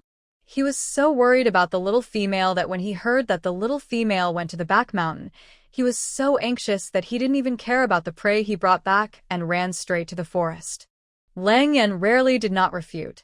He was silent for a while, then glanced at the tribe at the foot of the mountain and said slowly, "Hey Moo, do you know what day is next month?" "Of course, it's the 3-year sacrificial meeting of our Grey Wolf tribe." Hey Moo answered subconsciously, and only reacted after he finished speaking and couldn't help exclaiming, You are not going to." Before he finished speaking, Lang Yan nodded heavily. That's right. The sacrificial ceremony held every 3 years is the day when the tribe members pray to the sacred beast for blessings. All single males and females in the tribe must participate and form couples under the witness of the beast god. I want to ask a young female for a partner on that sacred day. His expression was more solemn and determined than ever before. Hey Moo was already stunned where he was. Didn't this guy swear before that he would not form a partner with any female? Why did he change his mind now? No wonder you've been busy hunting recently. Hey Moo couldn't help but feel upset when he thought of the giant black bull he left behind. On such a sacred day as the sacrificial meeting, there must be many male orcs seeking a mate from their favorite females. In order to highlight their outstanding abilities and increase their bargaining chips, the males will hunt wildly before the sacrificial meeting. The more prey they hunt, the stronger the ability of the male is and the better he can take care of the female's life. He is the best candidate for a beast wife, and their mates can also get more blessings from the beast god. Lang Yan has been hunting in the mountains for more than half a month. In addition to the giant black bull, there are many other prey he has hunted back. He passed by the cave where Lang Yan lived and took a look. It was already filled with all kinds of prey. He originally had some thoughts about the little female, but seeing Lang Yan working so hard, would the little female still like him? Hey Moo suddenly fell into depression. Okay, Hey Moo, go back. I'll trouble you to help me move the black bull back to the cave. After Lang Yan finished his last sentence, he turned around and rushed into the forest. Hey Moo hung his head, watching Lang Yan disappear in the forest, and sighed deeply and helplessly. Lang Yan hunted so many prey for the little female, and the little female will definitely choose Lang Yan when the time comes. There is no need to think too much, he definitely has no chance. At the same time, Su Qianqian, who went deep into the forest, didn't know that the tribe had been in chaos because of her disappearance. She looked at the dense forest shrouded in heavy fog not far ahead and smiled unconsciously. After walking for a day and a night, she was finally approaching the misty forest. At this moment, her animal skin clothes were almost torn by the branches and bushes along the way, and the shoes on her feet had been worn to only a thin layer. She never knew that she had such a strong willpower to come all the way to this misty forest. Su Qianqian found a place to sit down and rest. She took out the scallion egg pancakes she had prepared in advance and ate them. After eating 2 or 3 pieces, she took out the dried meat and started eating it to replenish the protein needed by her body. She placed her hands on her sore legs. A faint green light lit up, and her sore legs regained vitality under the healing of the wood power, and she didn't feel tired at all. Along the way, she used this method to keep herself motivated. When she was hungry and thirsty, she ate to replenish her energy. When she was tired, she used the wood power to wander around her body, and the fatigue was completely eliminated. That's why she was able to rush to the misty forest in such a short time. After Su Qianqian had a good rest, she got up and looked around the entrance of the misty forest for a few times, but she didn't find the Artemisia annua she was looking for. Hey Moo said that thing was on the outskirts of the misty forest. Do they have to go in and take a look? Su Qianqian, as she was a little hesitant. In fact, she was a little scared. Whenever she thought of how she was imprisoned on a tall tree in the misty forest by the silver eagle orc, she was afraid of what to do if she met that perverted orc again in the misty forest. After hesitating for a while, Su Qianqian still plucked up the courage to walk into the misty forest. Anyway, she had come here from thousands of miles away, and she was only one step away from success. How could she give up so easily? Holding a fully charged electron ray gun in her hand, Su Qianqian entered the misty forest with great vigilance, but the imagined danger did not come. Except for the chirping of birds and insects, she could hardly see a living wild beast. Su Qianqian was relieved. It was probably because she did not go deep enough and had not yet reached the place where the beasts lived, the area where they are entrenched. She looked around and soon saw the Artemisia annua that she had been longing for next to the bushes not far away. Su Qianqian hurried over and quickly picked it up. The emerald green Artemisia annua exudes a charming fragrance under the sun. Smelling this fragrance, Su Qianqian's tense nerves soon relaxed. So, when she was surrounded by 5 or 6 wild beasts, she did not notice it at first. Until a shocking tiger roar suddenly sounded in the forest, Su Qianqian's ears were shocked, and her eardrums were buzzing. She reacted and turned her head to see that the 5 or 6 wild beasts lurking around her had all died of ruptured internal organs. Su Qianqian was shocked. What happened? She took a tentative step forward and looked at the beast closest to her. The beast's death was too ugly, as if it had been crushed by some huge force. Its eye sockets were broken, and its eyeballs were squeezed out. Its internal organs and intestines poured out of its ruptured abdomen, and some intestines even sprayed out of its mouth. Su Qianqian felt sick after taking a look and withdrew her gaze, but she couldn't help but be surprised. Who saved her in secret? The tiger roar just now obviously only attacked these beasts that were ambushing in secret and did not hurt her. Su Qianqian looked around with a hint of doubt. However, the surroundings were quiet. Nothing, even the sounds of insects and birds that could be heard at the beginning were gone. The 5 or 6 beasts fell not far from her. Su Qianqian did not dare to touch the bodies of these beasts and left here silently. The amount of Artemisia annua collected was not enough, and Su Qianqian wanted to change a place to continue collecting. The witch doctor had said before that the black tiger tribe next to the gray wolf tribe had almost perished because of this disease. Malaria was a common disease in the beast world with frequent high temperatures. She had to collect more Artemisia annua so that she could effectively prevent and treat this disease in the future. Moreover, as long as she had a large amount of Artemisia annua, she could sell the herbs to any tribe that got malaria in the future and sell the animal skins in the plain trading system, and she could also earn a lot of star coins. Artemisia annua was equal to star coins. So, after finally coming to the misty forest, even if something strange happened around her, she would not be afraid to retreat and leave easily. Su Qianqian held the electronic ray gun tightly in her hand and continued to move forward along the misty forest. But along the way, there were corpses of wild animals all along the way, and the dead faces were as terrifying as the previous ones. This was really weird. Even though Su Qianqian had already prepared herself for the inside, she couldn't help but be scared. But soon, her attention was diverted, because she saw a large area of Ganoderma lucidum. Under the towering ancient trees, the Ganoderma lucidum grew like crazy, filling the tree stump. Su Qianqian was shocked and stood there for a long time, afraid that she had seen it wrong. The sunlight shone through the layers of leaves and fell on the dark brown Ganoderma lucidum, which was dazzling like a rare treasure in nature. Su Qianqian swallowed her saliva and walked over slowly. Ganoderma lucidum, also known as immortal grass, is known as the sacred tree in the 9 heavens. It is one of the treasures of Chinese medicinal materials, and its effects and functions are countless. This kind of treasure is generally not easily obtained by people.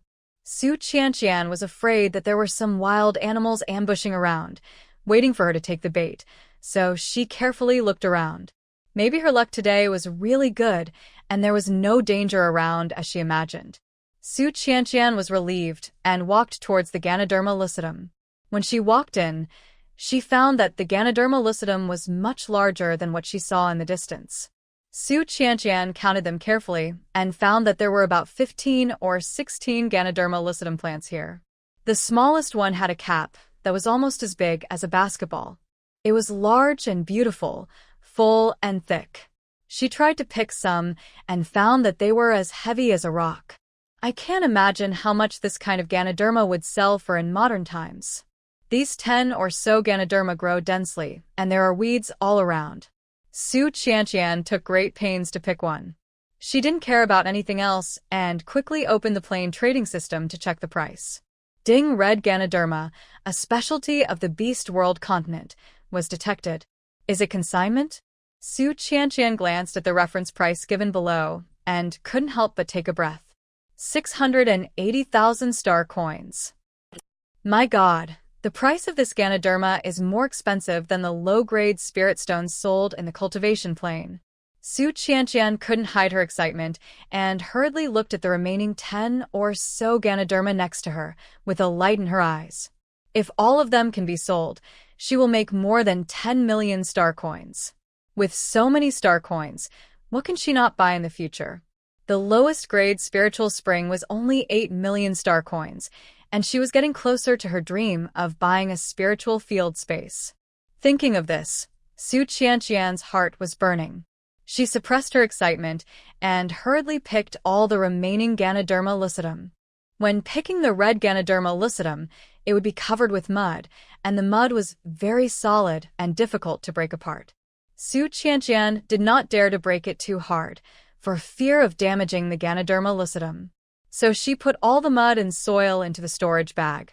When she returned to the tribe later, she would clean it up and put it on the plain trading system for sale. After picking more than 10 Ganoderma lucidum, Su Qianqian was about to get up, but she was accidentally tripped by the grass stems under her feet, and the whole person fell forward. Her knees hit the ground heavily, and Su Qianqian grimaced in pain. She was about to get up when she suddenly smelled an extremely strong medicinal fragrance. The smell was very pleasant and refreshing, which lifted her spirits and lifted all her fatigue. What was even more amazing was that after smelling the smell, even her knees that were hurt from the fall seemed to stop hurting. Su Qianqian subconsciously looked up and saw a giant purple Ganoderma lucidum. This giant Ganoderma lucidum, which was nearly 80 by 60 centimeters, grew between two giant trees, and the rotten old trunks barely supported the Ganoderma lucidum. This Ganoderma lucidum was completely different from the dozen or so red Ganoderma lucidums before. Its shiny appearance showed a rare and special deep purple color. Its Ganoderma lucidum cap had a peculiar shape, which was completely natural and fan-shaped, like mountains and more like coral. Especially the fragrance it exuded, which made people deeply fascinated, as if they wanted to indulge in it. Generally speaking, the taste of Ganoderma lucidum is bitter. The older it is, the bitterer it tastes and the more significant its medicinal effect will be. But the giant Ganoderma lucidum in front of her was so different. Su Qianqian vaguely felt that this Ganoderma lucidum might be different from the dozen or so red Ganoderma lucidum she had picked before. She quickly got up and took a lot of effort to pick the giant Ganoderma lucidum, then decisively opened the plain trading system for detection. But after waiting for a long time, the system did not move. What happened? What happened to her system? Su Qianqian was stunned for a long time, looked up at the system interface in front of her that showed that it was being detected, and was a little confused.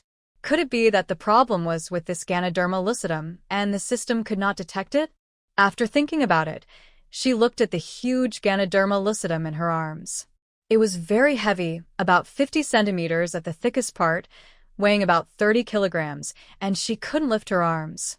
Plants growing in the beast world continent are usually very large, including the more than 10 Ganoderma lucidum found earlier. In the modern world, it should be a giant Ganoderma lucidum. But now, Su Qianqian felt that the giant purple Ganoderma lucidum in her arms was a real giant Ganoderma lucidum, a rare thing in the world. Finally, when Su Qianqian was getting impatient and was about to turn off the plain trading system, the system suddenly issued an extremely loud and excited prompt sound. Ding, 1,000-year-old Ganoderma King detected. Consignment? 1,000-year-old Ganoderma King. Su Qianqian was stunned, subconsciously glanced at the reference price given by the plain trading system, and instantly took a breath of cold air. Reference price.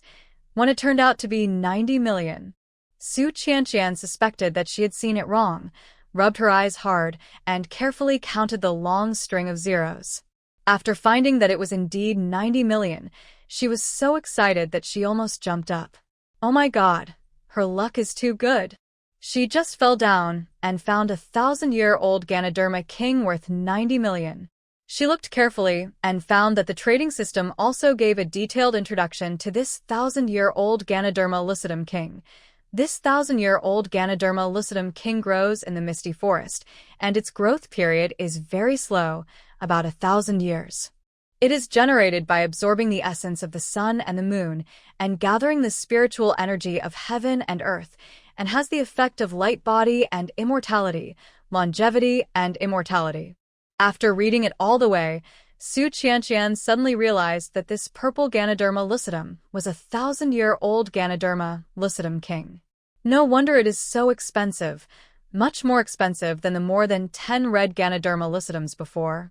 Su Qianqian looked at the 1,000-year-old Ganoderma lucidum king in her arms, and her eyes had changed. She held the Ganoderma lucidum carefully and wanted to put it in the storage bag. But she found that the storage bag could no longer hold it. Her 10 cubic meter storage bag was full of food and various daily necessities. This giant 1,000-year-old Ganoderma lucidum king was too big to fit in. Where is it safe to put it? After thinking about it, Su Qianqian opened the plain trading system and directly chose to put it on the shelf. The consignment price was set at 90 million star coins. Then she also put the dozen or so red Ganoderma on the shelf, and the consignment price was also set at the highest reference price given by the system, 680,000 star coins. Anyway, it will be sold sooner or later, so it is better to put it on the plain trading system early to make room for her storage bag. After doing all this, Su Qianqian stood up with ease and headed towards the depths of the misty forest again. This misty forest is full of treasures. She has only been here for half a day and has found such a precious king of Ganoderma. If she goes deeper, won't she find more good things? Su Qianqian admitted that she was a little greedy at this moment, but opportunities and dangers often exist at the same time. If she didn't enter the misty forest because of fear this time, she would not have found such a precious king of Ganoderma. Few people have set foot in the misty forest, and there must be many unknown treasures buried. She is willing to take risks for these treasures. Mustering up courage in her heart, Su Qianqian held the particle ray gun in her hand and strode forward.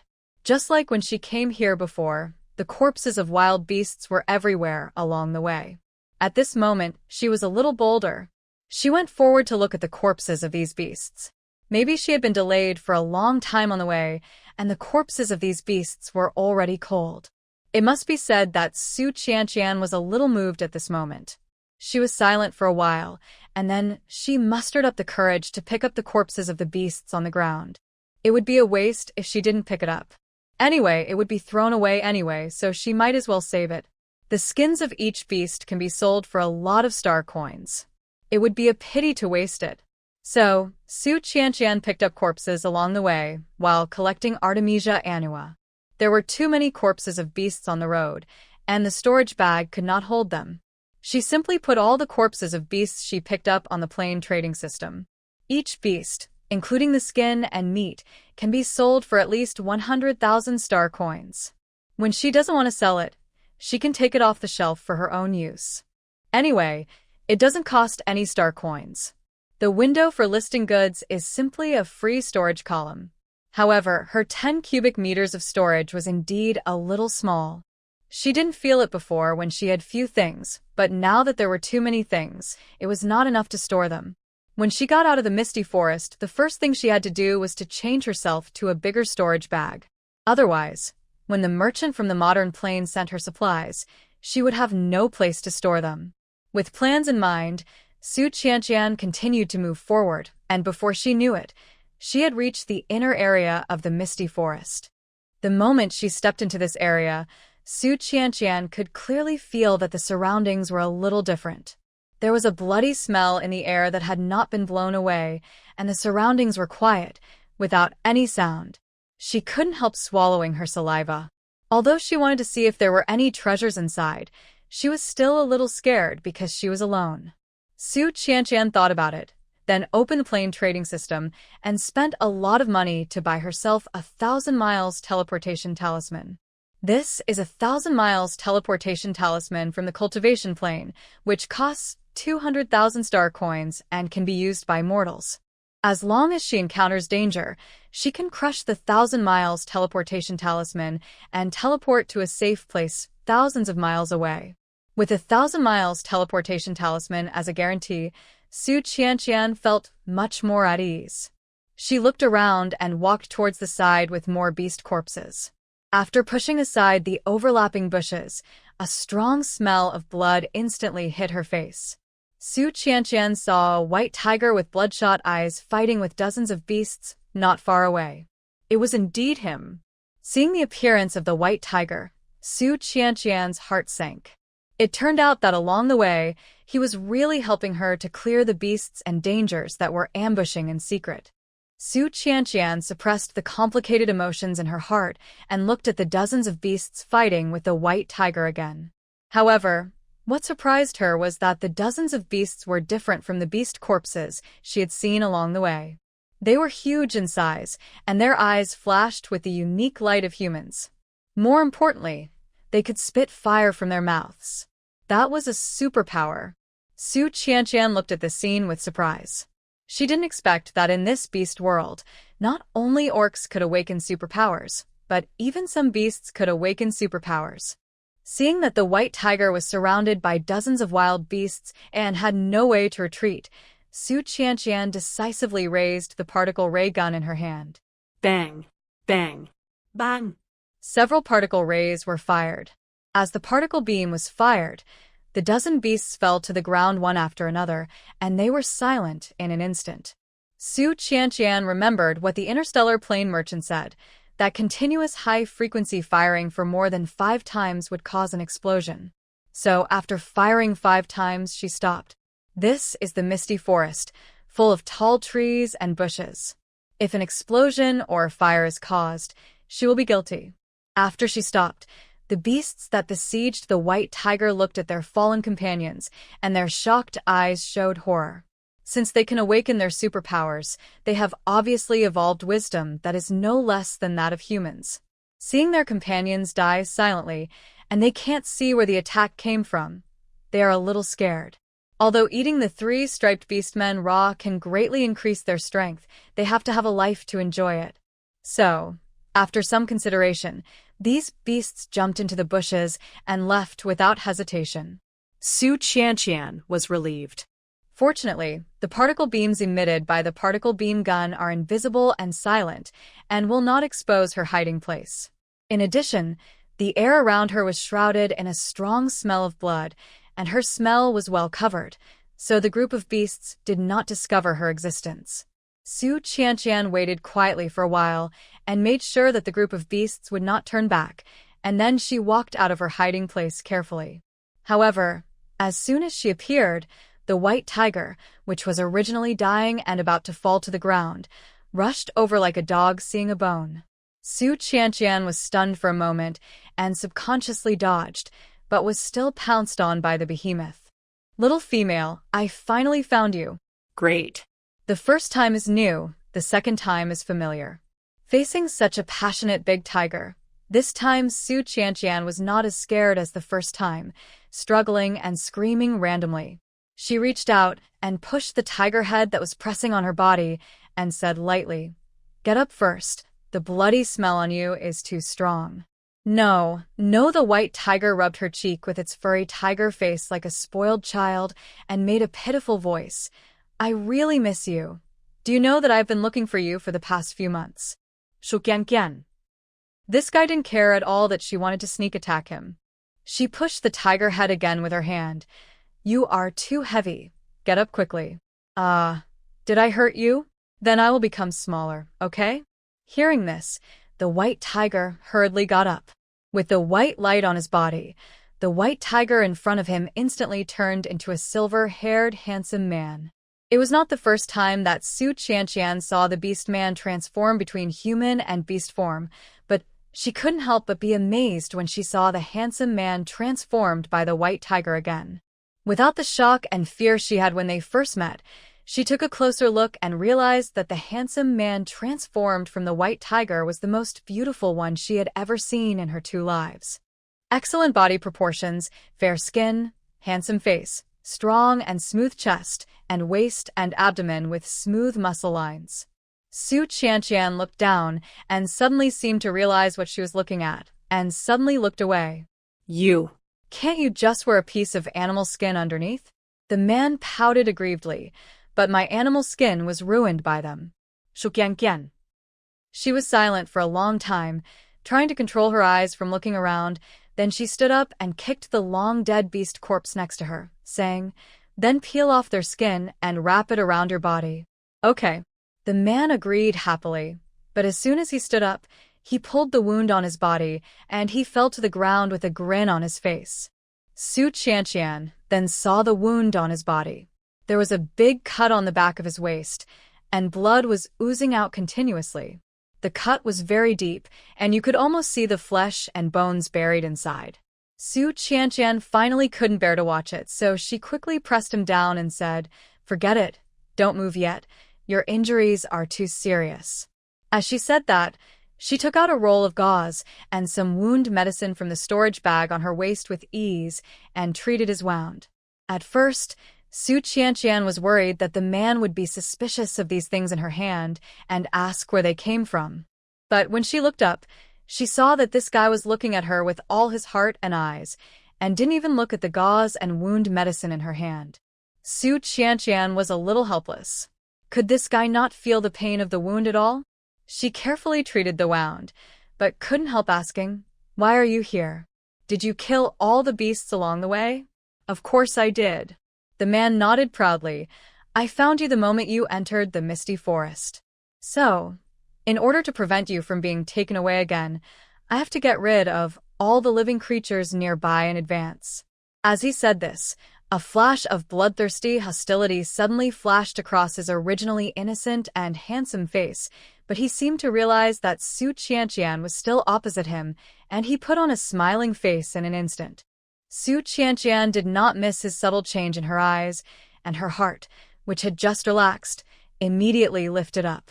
She took 2 steps back calmly and changed the subject. "Then, how did you recognize me?" She subconsciously touched the mud on her face. "Could it be that this thing is useless against orcs?" The man's eyes, which flashed with amber luster, stared at her without blinking. "I will never forget your smell. No matter what you become, I can recognize you." All right. Su Qianqian put down her hand. This guy's sense of smell was not ordinary sharp. He could smell her scent from such a long distance. Su Qianqian observed the surrounding environment and found that although this was the misty forest, it was a little different from when she first crossed over. When she first crossed over, there were huge trees all around, but now most of the surroundings were low bushes. She asked aloud, "Where is this in the misty forest?" "This is the southern part of the misty forest."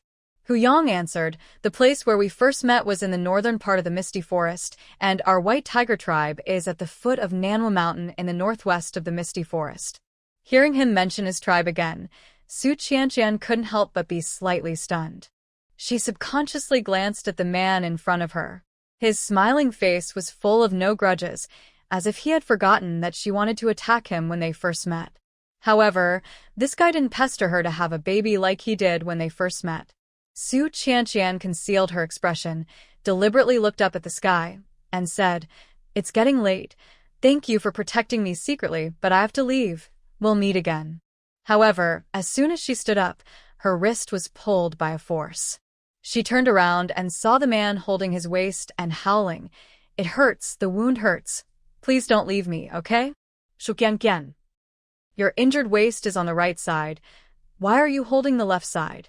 The man naturally changed his hand to cover the right side of his waist and continued to howl, "Well, it hurts. Please don't leave, okay?" Shuqianqian. She moved her lips and finally fell silent. This guy is more clingy than she thought. Seeing that Su Qianqian was unmoved, Huyang continued to beg, I know I did something wrong before. I will never force you to go back to the tribe with me, nor will I let you give birth to a baby for me. Please don't leave, okay?" Hearing this, Su Qianqian narrowed her eyes unconsciously. He knew he was wrong. In the beast world, isn't it natural for females to give birth to children for males? How could he change his mind so easily? Seeing that Su Qianqian still didn't speak, Hu Yang suddenly loosened her wrist and then stretched out his 5 fingers, and a square object suddenly appeared in his palm. The moment Su Qianqian saw that thing, her eyes lit up instantly. It was her lost mobile phone. Seeing the obvious surprise on Su Qianqian's face, Hu Yang also said happily, "This is your thing. I have kept it well. Just await for the day when I see you again, and give it to you well." Su Qianqian took the phone, and the indescribable complex emotions in her heart surged again. She rubbed the cold and hard shell of the phone and pressed it twice gently. Sure enough, it was out of power. "Hu Yang, why are you doing this?" She turned her face away, but finally couldn't help asking, "There should be no shortage of females around you. I am a thin and weak female, so I shouldn't be in your eyes. In the beast world, females have always been healthy and strong, and her appearance obviously does not meet the aesthetic standards of the beast world." No. Hu Yang hurriedly defended, "Little female, you are the most beautiful I have ever seen, and the kindest. In my heart, no female can compare to you." He will never forget the first time he saw the little female. At that time, he was lying injured in the bushes. The pain from the wound made him full of hostility. Any living creature who dared to step into his territory, he would tear to pieces without hesitation. He thought he would be so ruthless to any orc. But until the little female who broke into his territory through the bushes appeared. Although she was dusty and looked very tired, the pair of almond eyes looking at him were clear and clean, like a pool of clear water, filled with worry. At that moment, he seemed to understand what the heart-pounding that sister said was. "Thank you." Su Qianqian's voice interrupted Hu Yang's memories. He looked up at the girl in front of him. Even if her appearance was covered, her beautiful eyes could not be covered. Even without the smell, he could recognize her just by looking at those eyes. Su Qianqian put away her phone, looked up at the sky again, and said, "I will not leave until your injury is healed, don't worry." And after a pause, she added, "Don't call me a little female anymore. I have a name, Su Qianqian." "So, Qianqian?" Hu Yang muttered twice, with a puzzled look on his face.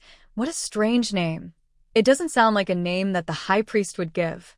In the beast world continent, almost every cub will go to the priest for divination when it is born, in order to get a good name that can be blessed by the beast god. That.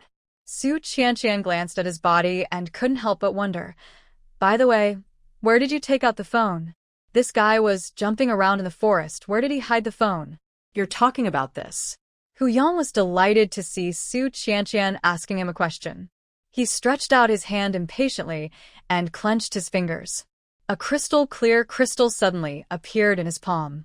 "Because I have a beast bag and I hide all these things in the beast bag." Beast's Bay. Su Qianqian was stunned. Hu Yang nodded. "Yes, it's the beast bag. I got a beast bag after I awakened my superpowers.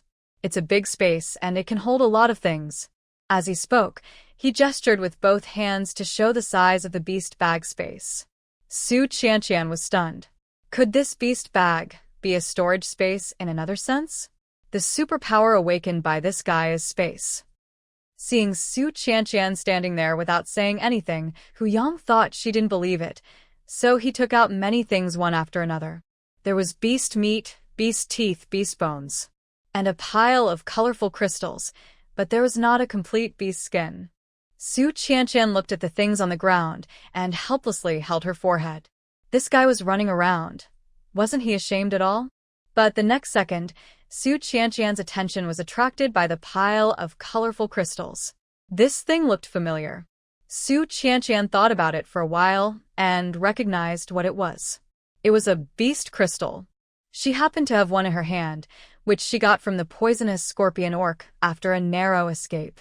Lang Yan once told her that only beast men who have awakened their superpowers can have beast crystals. From the number of beast crystals in this pile, it can be seen that this guy has killed many wild beasts and orcs. And most of these beast crystals are second-level beast crystals. It is conceivable how terrifying the combat power of this white tiger orc is. Seeing Su Qianqian staring at the pile of shiny beast crystals, Hu Yang directly pushed a large pile of beast crystals in front of her. Qianqian, do you like these things? Then I'll give them all to you. Su Qianqian was caught off guard by his affectionate call of Qianqian. After reacting, she shook her head and said, "This is your stuff. How can you give it to me casually?" Hu Yang smiled indifferently. "It doesn't matter. I still have a lot of these beast crystals. This is just a small part." As he said, he stuffed the beast crystals on the ground directly into her hands. Looking at his generous appearance, Su Qianqian couldn't help but said, "Don't you know the value of these beast crystals?" "I know." Hu Yang nodded obediently. "I chew too every day, and my supernatural powers are improving quickly." Shuqianqian. It was the first time she heard of eating beast crystals as a meal. She had asked Lang Yen before, and he said that one first-level beast crystal could be exchanged for 50 kilograms of sea crystal sand in the Beast City. The price seemed average, but you have to know how rare sea crystal sand is in the beast world. It is estimated that the 50 kilograms of sea crystal sand would require all the animal skins accumulated by the entire tribe to be exchanged. Moreover, beast crystals are also very important to orcs who have awakened their superpowers. Just like the superpowers in the end times will improve their superpowers by absorbing crystal cores, in the beast world, orcs will also improve their superpowers through beast crystals. Su Qianqian did not confiscate the beast crystals given by Hu Yang in the end. After all, it was getting late, and she had to find a place to rest at night as soon as possible. She had been traveling for the past 2 days. Although she was not too tired physically because of her superpowers, she was still very tired mentally. However, as soon as she stood up, Hu Yang hugged her waist without saying a word. "Where are you going?" "You promised to stay with me. You are not allowed to leave." Su Qianqian couldn't stand his coquettish tone and patted his hand soothingly. "Let me go first. I have to find a place to rest. Otherwise, we will both be fed to wild beasts at night." "What are you afraid of? If they dare to come, just kill them all." Su Qianqian said helplessly. "But you are injured. You can't do it again. Otherwise, the smell of blood will only attract more wild beasts. The particle ray gun in her hand can only fire 20 times, and she can't run away if there are too many wild beasts." However, after hearing this, the man let go of her waist and looked at her with surprise and expectation. "Qianqian, are you concerned about me?" Shuqianqian. She nodded heavily against her conscience. "Yes, I am concerned about you. You are injured and need a safe place to recover."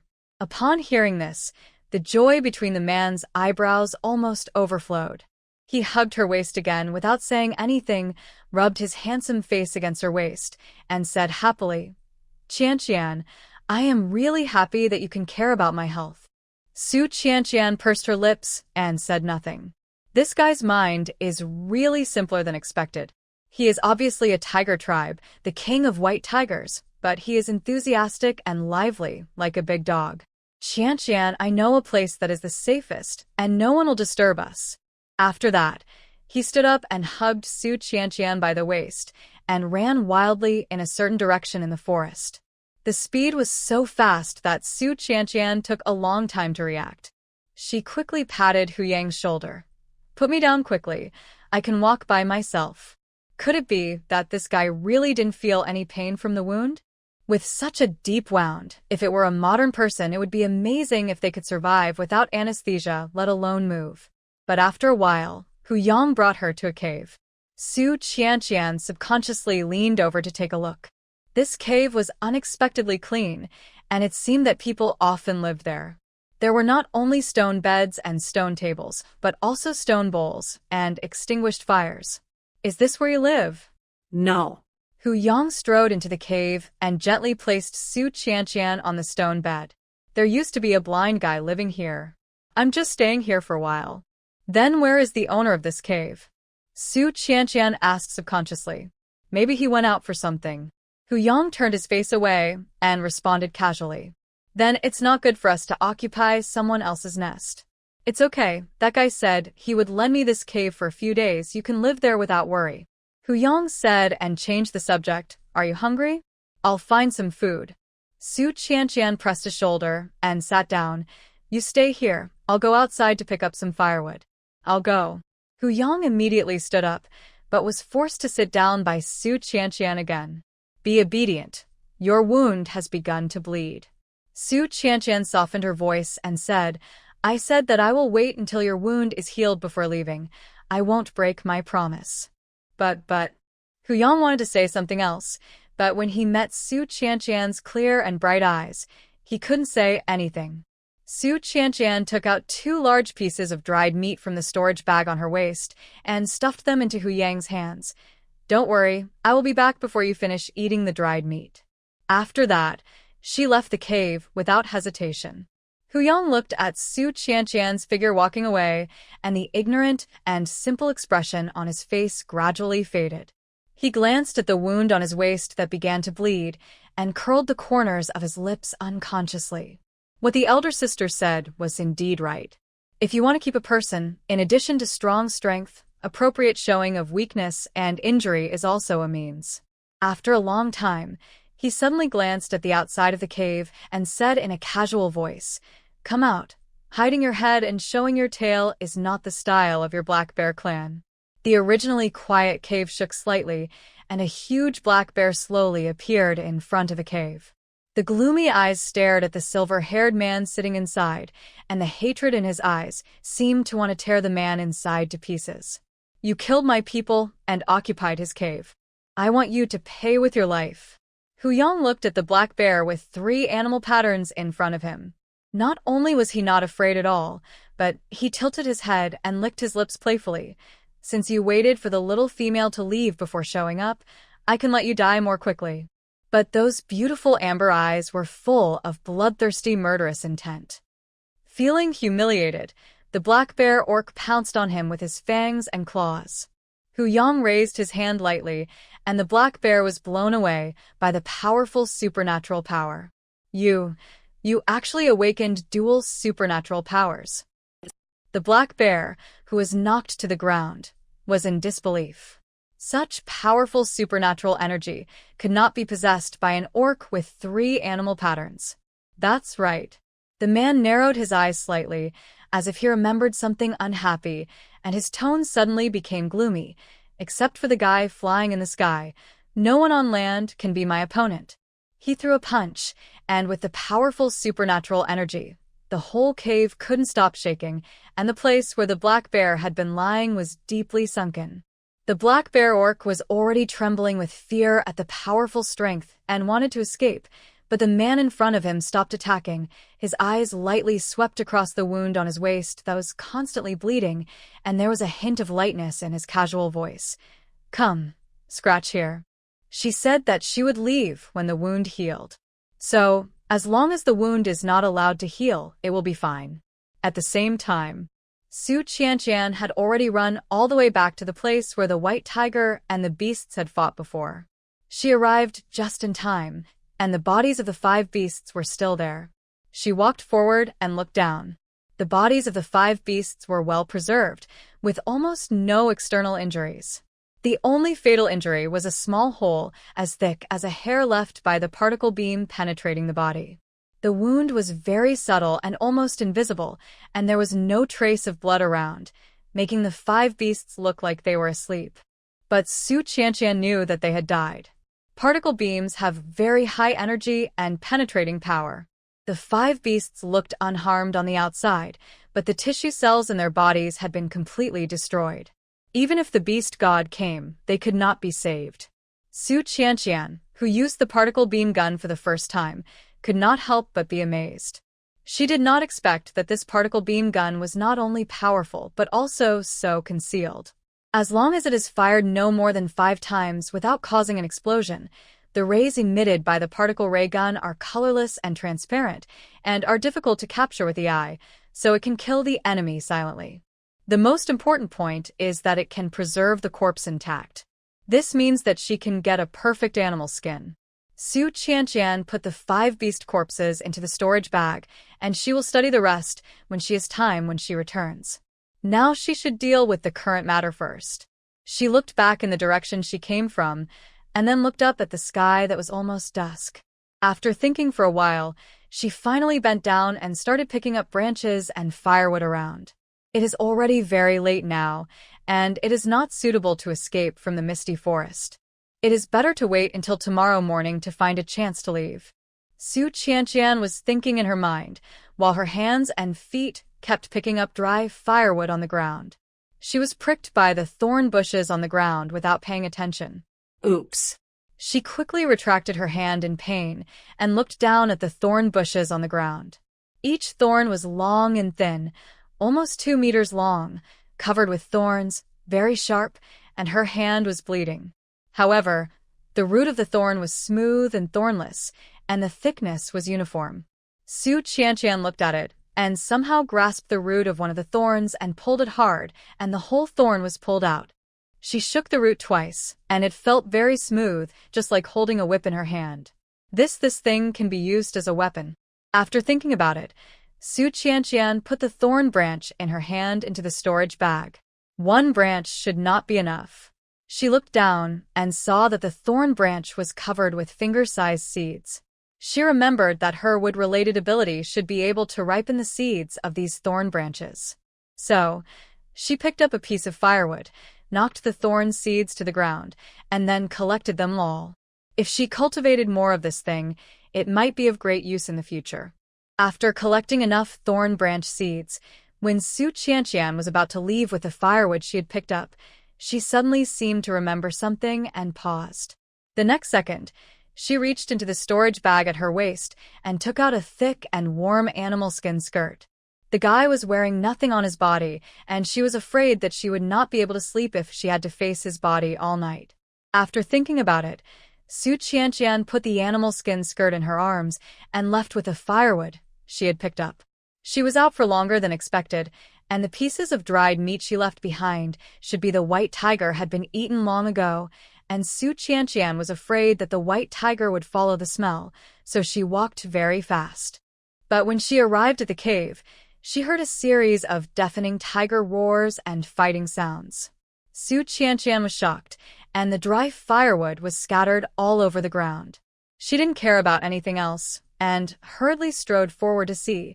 It turned out to be a black bear orc. The black bear orc was so tall that it almost blocked the entire cave tightly. She couldn't see the condition of the white tiger inside. She subconsciously called out, "Hu Yang." The black bear subconsciously turned around and looked at her. The moment he turned around, Su Qianqian saw the white tiger trapped in the cave, lying on the ground with his bloody wound covered.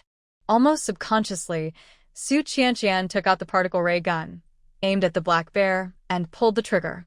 The flying particle ray accurately hit the black bear's eyes. The black bear orc covered his eyes and let out a painful and shrill howl. Su Qianqian's ears were buzzing, and she felt dizzy because of the howl. Seeing that the black bear orc did not fall down immediately, she was about to fire another shot, but unexpectedly, the black bear orc rushed towards her like crazy. At this moment, the man who was lying on the ground dying suddenly stood up, leaped behind the black bear orc, and punched the black bear orc's heart hard. A large amount of blood gushed out, all splashing on Hu Yang's pale face. With a gloomy face, he pulled out his entire bloody arm and looked at the black bear orc's body falling at his feet with cold eyes, his amber eyes full of bloodthirsty murderous intent. "Dare to touch her. This is the end." Su Qianqian looked at the scene in front of her, and the whole person seemed to be nailed to the spot, and the fingers holding the particle ray gun froze. However, the next second, the man who was originally full of murderous intent, the moment he turned around and saw Su Qianqian, he suppressed his hostility and rushed towards her happily. "Qianqian, you are finally back.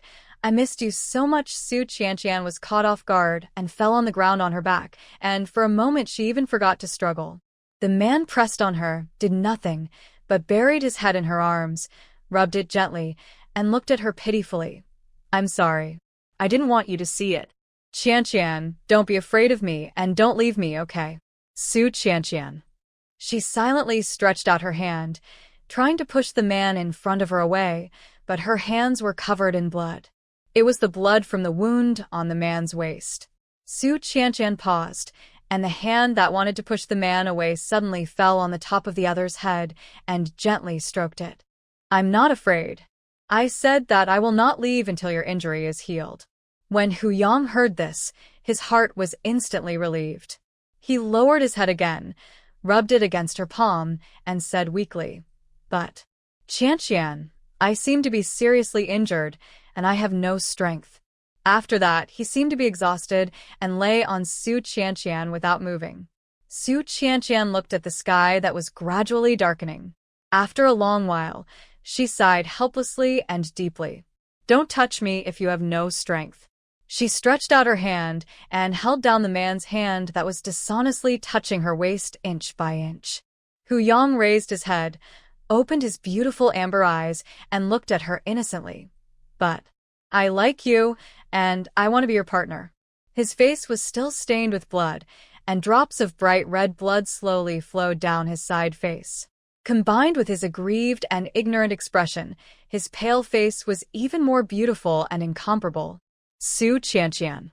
Su Qianqian looked at the delicate and beautiful face in front of her, like a god, and raised her head as if possessed by a ghost, and gently kissed the man's lips. A kiss like a dragonfly touching the water. Fleeting. Retreat as soon as it is touched.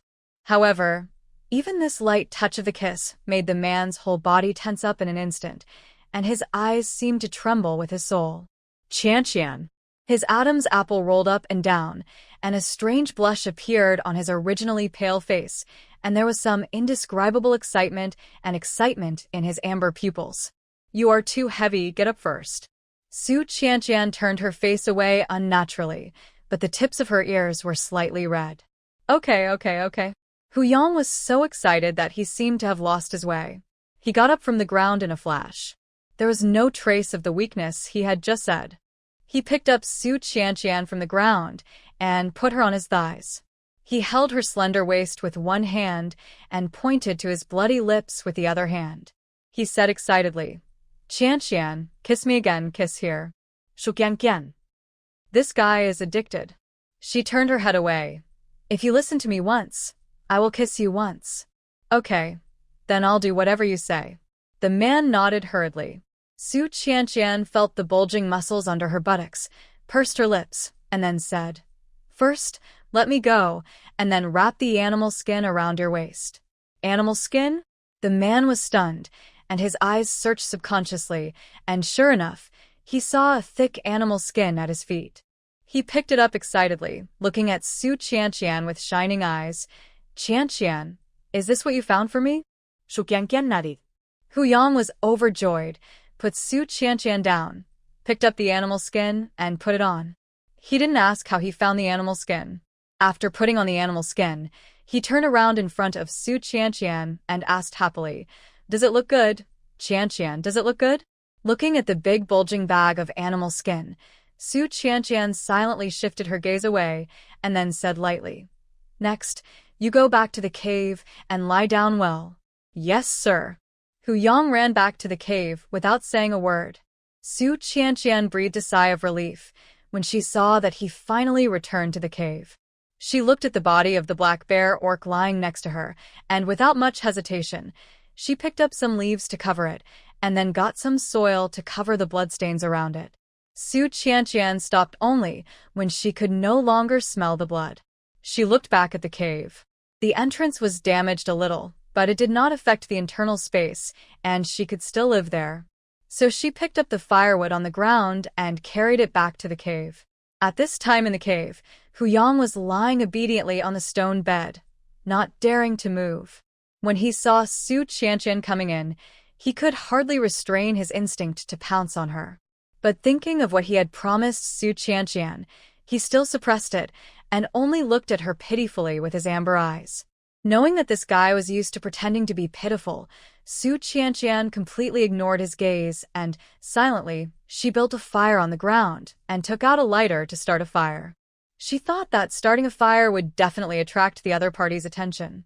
After all, Fire is the most sacred thing in the beast world, but the man still looked at her without blinking, completely ignoring the burning fire next to him. Su Qianqian had nothing to say. She walked forward silently, stopped in front of the man, and took out gauze and hemostatic medicine from the storage bag. Not sure if it was intentional, this guy's waist injury was more serious than before, and he had been bleeding. Su Qianqian quickly treated his wound and checked other parts of his body. The more she checked, the more she felt that he did it on purpose because except for the wound on his waist, this guy didn't have any signs of injury on his body. Then why did he lie down and let the black bear bully him before? It can't be to deceive or concern, right? Su Qianqian put away the gauze and medicine and was about to turn around and leave, but the man grabbed her wrist. I did everything you said. Why don't you kiss me? Hu Yang finally couldn't control himself anymore. He sat up and grabbed her wrist and said pitifully, "Shu Qianqian." She took a deep breath, then turned to look at him and said, "Come closer." Hu Yang quickly leaned over to Su Qianqian. He was about to close his eyes, but the girl pinched his chin and kissed him on the corner of his lips like a dragonfly. The warm and soft touch seemed to hit the depths of his soul. A pair of pointed ears suddenly appeared on the top of his head, and he trembled as if shy. Hu Yang subconsciously wanted to respond, but the next second the girl let go of his chin, took a step back and distanced herself. Hu Yang licked the corner of his mouth with lingering satisfaction, and then pointed at his lips like a spoiled child. Wrong. Wrong. You kissed wrongly. You should kiss your lips. Kiss again. Su Qianqian wiped her mouth and glared at him viciously.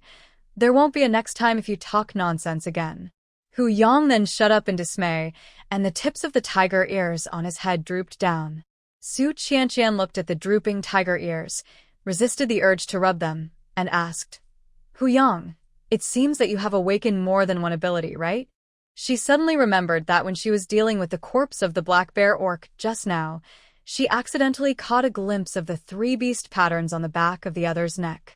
That was an orc with 3 beast patterns, which was already a very powerful and rare existence in the beast world continent, but he was still killed by Hu Yang with 1 punch.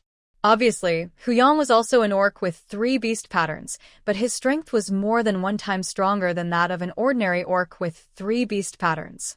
Therefore, Su Qianqian guessed that Hu Yang must have awakened more than 1 space-related ability.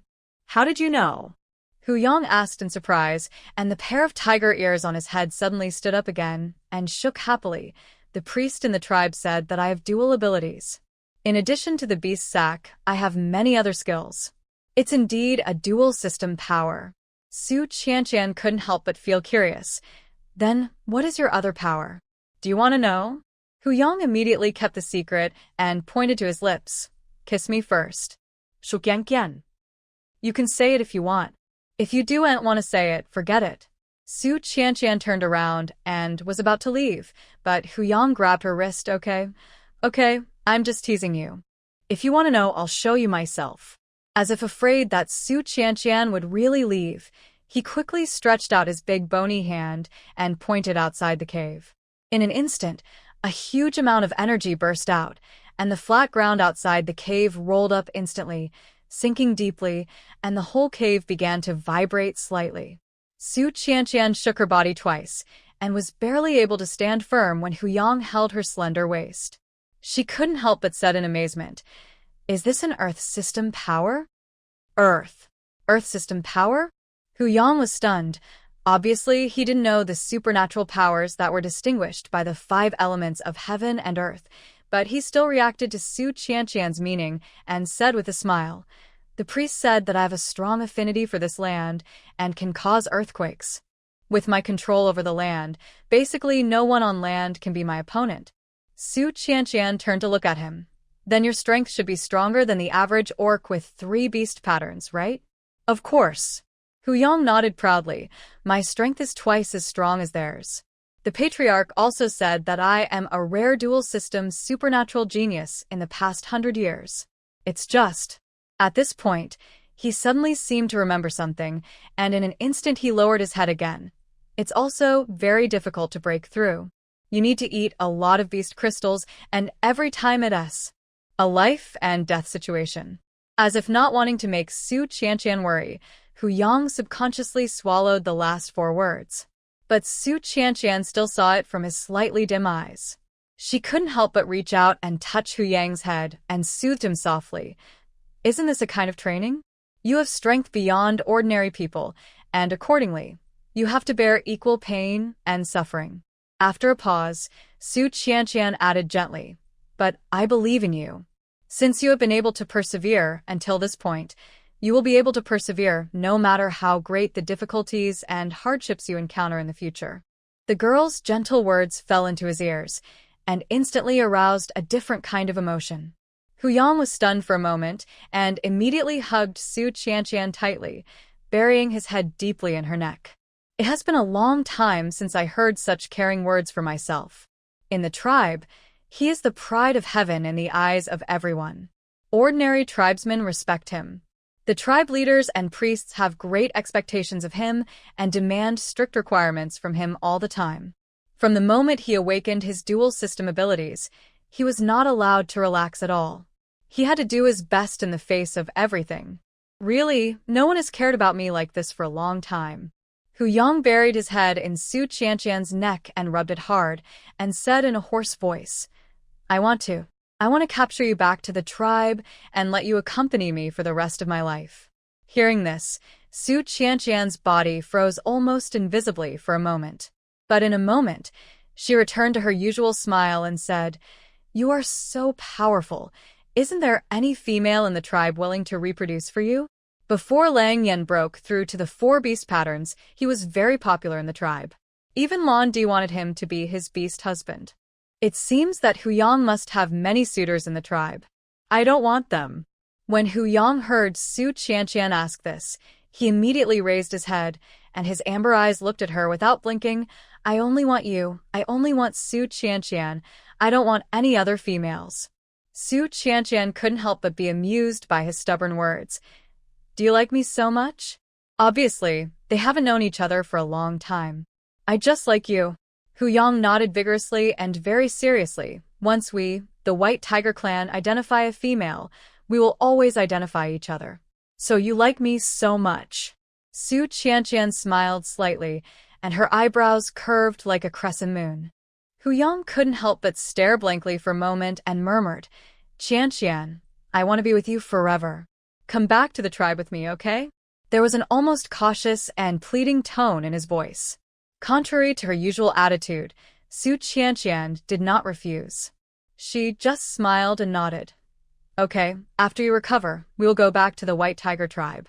When Hu Yang heard this, he immediately hugged Su Qianqian again excitedly and said with excitement, Really?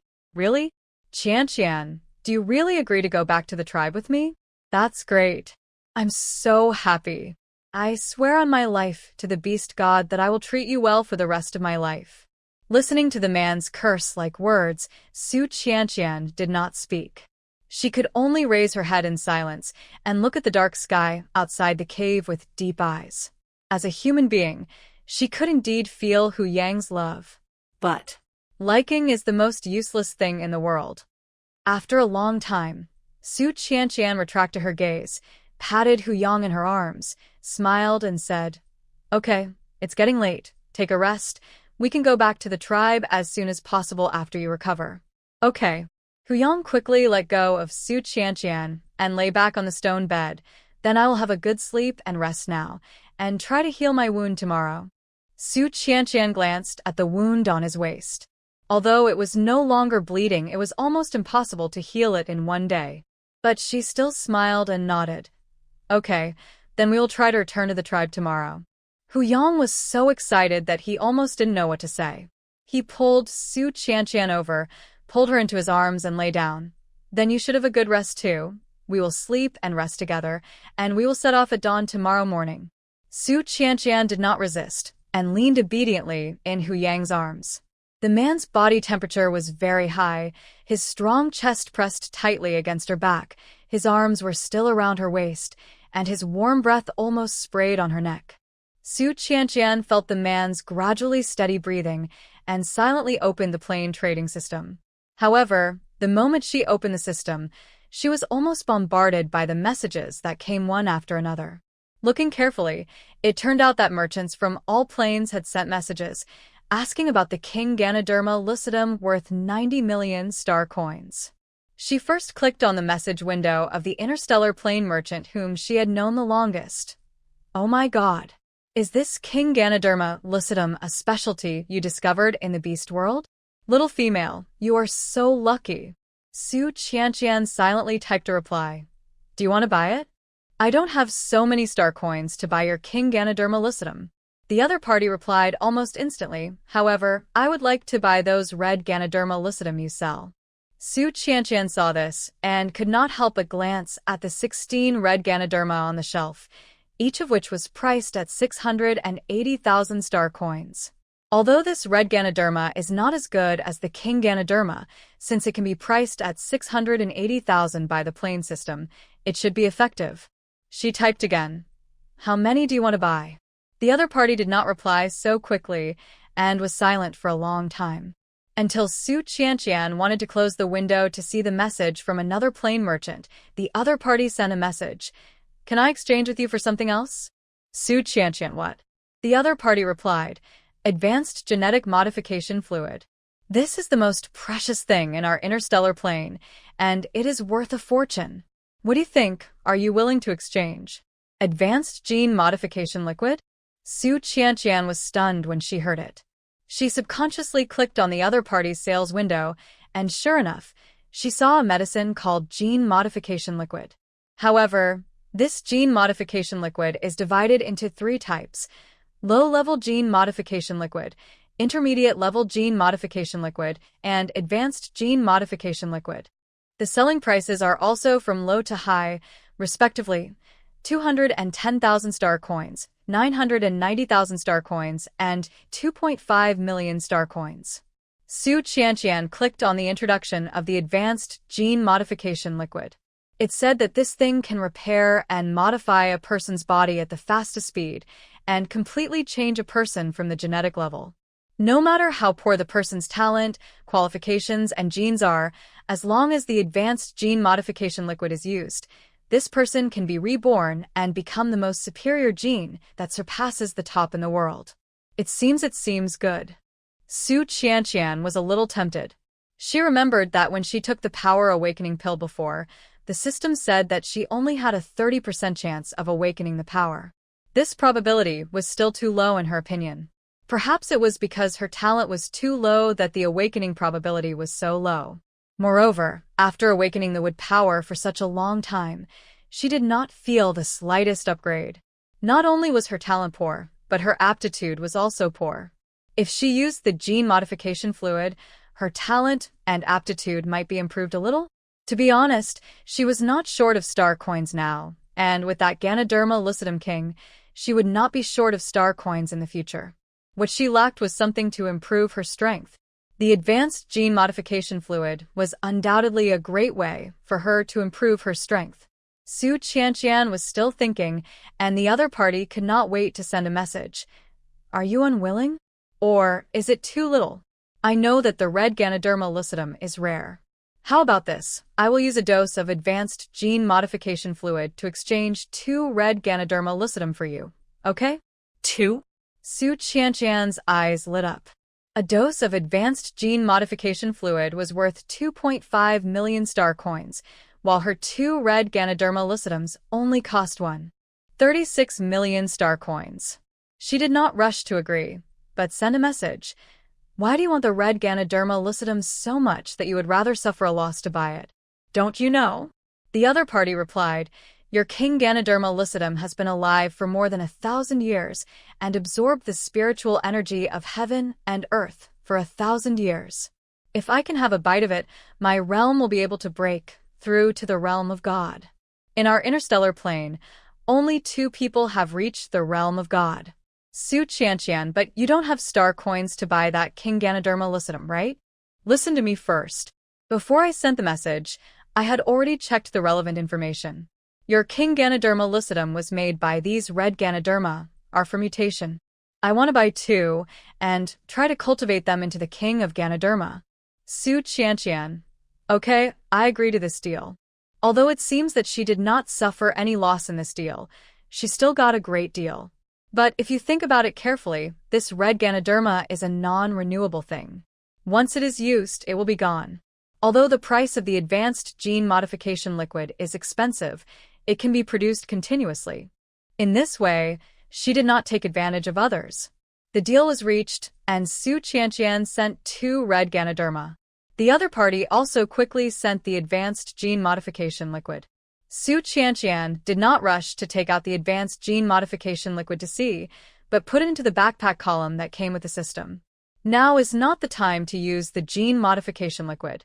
She subconsciously glanced at Hu Yang, who was already asleep behind her, moved her finger again, and clicked on the message window of the merchant from the magic plane. Hello, can I exchange your red Ganoderma for my magic cloak? Magic cloak? The moment she saw this word, Su Qianqian thought of Harry Potter's magic cloak. She replied subconsciously, "Can this thing make you invisible? You finally replied to my message." The other party seemed very excited and replied almost immediately, "Don't worry, my magic cloak not only has unlimited invisibility, but can also completely hide a person's breath and smell and will not gradually lose its effect over time. Also, my magic cloak can absorb magic and bounce back external magic. It has a certain defensibility even when facing powerful magic attacks. As long as you wear it, it can protect the owner from harm." Blah blah. The other party talked a lot and spared no effort to promote his magic cloak. Su Qianqian looked at the densely packed messages and sincerely felt that this businessman from the magic plane was too enthusiastic, very much like the businessmen in the previous life who sold health products to the elderly. It took her a long time to finish reading the other party's message, and then replied, "How many red Ganoderma do you plan to exchange?" Although this guy was overly enthusiastic, she was still a little tempted by the magic cloak. If the price was right, she was willing to exchange it. Anyway, she still had 14 red Ganoderma. One will do. This time the other party's reply was very brief. Su Qianqian thought about it, so she clicked on the shelf of the goods sold by the other party. The magic cloak was sold for more than 800,000 star coins. She didn't lose out by exchanging a red Ganoderma for a magic cloak that could make her invisible indefinitely. She agreed decisively, okay. Seeing that she agreed so readily, the other party was very grateful. Thank you. Thank you. The magic potion I'm researching is just in need of a red Ganoderma. You've really helped me solve a big problem." Su Qianqian smiled and said nothing. At the moment the transaction was completed, the other party did not end the conversation. Instead, he started to sell her other things. "My friend, I have a lot of convenient and easy-to-use magic props here. Are you interested? For example, my magic broom. As long as you ride on it, you can fly whether you have magic or not. Also, I have magic scrolls with various functions, including magic scrolls for teleporting back to the city, scrolls for restoring health, scrolls for restoring magic. They are all good stuff at a good price." Blah blah blah. The other party kept talking a lot. She was just a chatterbox. Su Qianqian looked at the dense messages. Her eyes were almost dazzled, and she quickly replied to interrupt her sales pitch. "Thank you, no thanks." Just when Su Qianqian was about to close the chat bar, the other party suddenly sent another message. "Friend, how are you going to sell your Ganoderma lucidum king?" Su Qianqian paused and then replied, "Do you want to buy it?" No, I don't have that many star coins now." Seeing this, Su Qianqian couldn't help but frown. In her opinion, the magic plane is also a high-level plane, but it can't even afford her Ganoderma lucidum king? She asked the other party about her doubts. "Haha, don't be disappointed. I bought too many magic drugs a while ago, which led to a financial deficit. Otherwise, I would not have been unable to come up with a mere 680,000. However, don't worry. For such a rare King Lingji, the old guys in the cultivation plane will definitely come to you to buy it. Don't underestimate those old guys. Their financial resources are beyond your imagination." The other party babbled a lot again. This time, Su Qianqian did not rush to interrupt the other party. Instead, she looked at the merchants who sent messages to ask her about Lingji. There was no merchant from the cultivation plane. She could not help but reply disappointedly. No merchant from the cultivation plain came to ask me about the King Lingji. Well, Maybe those old guys are still in seclusion. It takes hundreds of years for them to be in seclusion. It is normal that they didn't see what you sell, but don't worry. When they come out of seclusion, they will naturally see the King Lingji you sell. Su Qianqian was petrified instantly. Hundreds of years. By then, her body will have turned into ashes. You are an ordinary person, right? The other party seemed to notice her worry and immediately started to sell. I have a lot of magic potions that can prolong life. Do you want to buy some? Su Qianqian. Thank you, no thanks. Okay. After being rejected, the other party did not seem disappointed at all. Instead, he talked about other things with great interest. Actually, I suggest you leave this Ganoderma lucidum king at the auction. Shuqianqian, auction? It was the first time she heard that there was such a thing as an auction house in the plain trading system. Yes, it is an auction. The other party replied, It seems that you are a newcomer and don't even know about the auction house. The auction is a benefit given to our plain merchants by the plain trading system. It will be held every once in a while. Merchants can auction their treasures. The price is not restricted by the plain trading system. You can offer as high or low a price as you want. Moreover, there is no handling fee for transactions generated by the auction. Seeing the last sentence, Su Qianqian's eyes lit up instantly. No handling fee. This is really a very good benefit. If her 1,000-year-old Lingji king worth 90 million yuan is traded normally, a 5% handling fee will be charged, which means a handling fee of 4.5 million yuan. So much handling fee. It hurts to think about it. Su Qianqian immediately asked, When will the auction start? She still has some understanding of the mechanism of the auction. For auction items, no matter how much the reserve price is, the highest bidder usually wins. She now sees that this 1,000-year-old Lingji king is very popular, and it is definitely more than 90 million. If it is auctioned at the auction, she may be able to earn more star coins. And there is no need to deduct the 5% handling fee. She must participate in such a good thing. The other party replied, It will be soon. According to the speed of time flow on my side, it should be a year later. I estimate that it will be about 2 months later on your side. 2 months? That's really soon. Thank you. Thank you for letting me know such important news. Su Qianqian expressed her gratitude to the other party sincerely. You're welcome. Your red Lingji also helped me a lot. Su Qianqian chatted with the merchant from the magic plane for a few more sentences and found that although he was very talkative, he was really a warm and generous person. He also popularized a lot of things about the trading system for her. For example, when the total amount of the transaction reaches a certain amount, the plain trading system will give the merchant some welfare packages in order to reward the merchant. However, what can be opened in this gift package depends on one's character and luck. Su Qianqian thought of the power awakening pill opened in her novice gift package, and she was looking forward to it. She didn't know how much the transaction amount had to reach to trigger the system to issue a gift package, but she believed that as long as she sold this 1,000-year-old Ganoderma lucidum king, she might be able to trigger this welfare gift package. After closing the chat interface with friends from the magic plane, Su Qianqian clicked on the message bars sent by merchants from the Doomsday Plane and the Ancient Plane in turn. Both of them wanted to buy red Ganoderma lucidum, but in order to save the 5% handling fee, they both wanted to trade privately. After all, this 5% handling fee is deducted by both parties. Whether it is the seller or the buyer, they have to pay 5% of the price of the goods. Su Qianqian replied to the two people separately. But only the merchant from the apocalyptic plane replied, and the merchant from the ancient plane was probably not online. Hello, can I exchange the crystal core for your red Ganoderma? Of course. Shuqianqian replied. She was just about to ask if she could exchange red Ganoderma for crystal cores, but she didn't expect the other party to bring it up. The wood-type ability she awakened was too weak. Apart from ripening crops, it basically had no attack power. She did have a beast crystal that could enhance her ability, but it was a second-level beast crystal. The energy contained in this second-level beast crystal was very huge, far greater than the low-level star core she had absorbed before, so she didn't dare to absorb it casually. Based on her many years of experience reading novels, for an ordinary person like her with poor talent and qualifications, if she absorbed it casually, she might end up exploding and dying. Beast crystals are very scarce in the beast world, and she has no idea how to get first-level beast crystals. Therefore, she planned to use Red Ganoderma to exchange some first-level crystal cores with this merchant from the end-time plane. Both of them were very satisfied with the deal. Especially Shukyangyan. A red Ganoderma worth 680,000 yuan brought her 5 first-level crystal cores.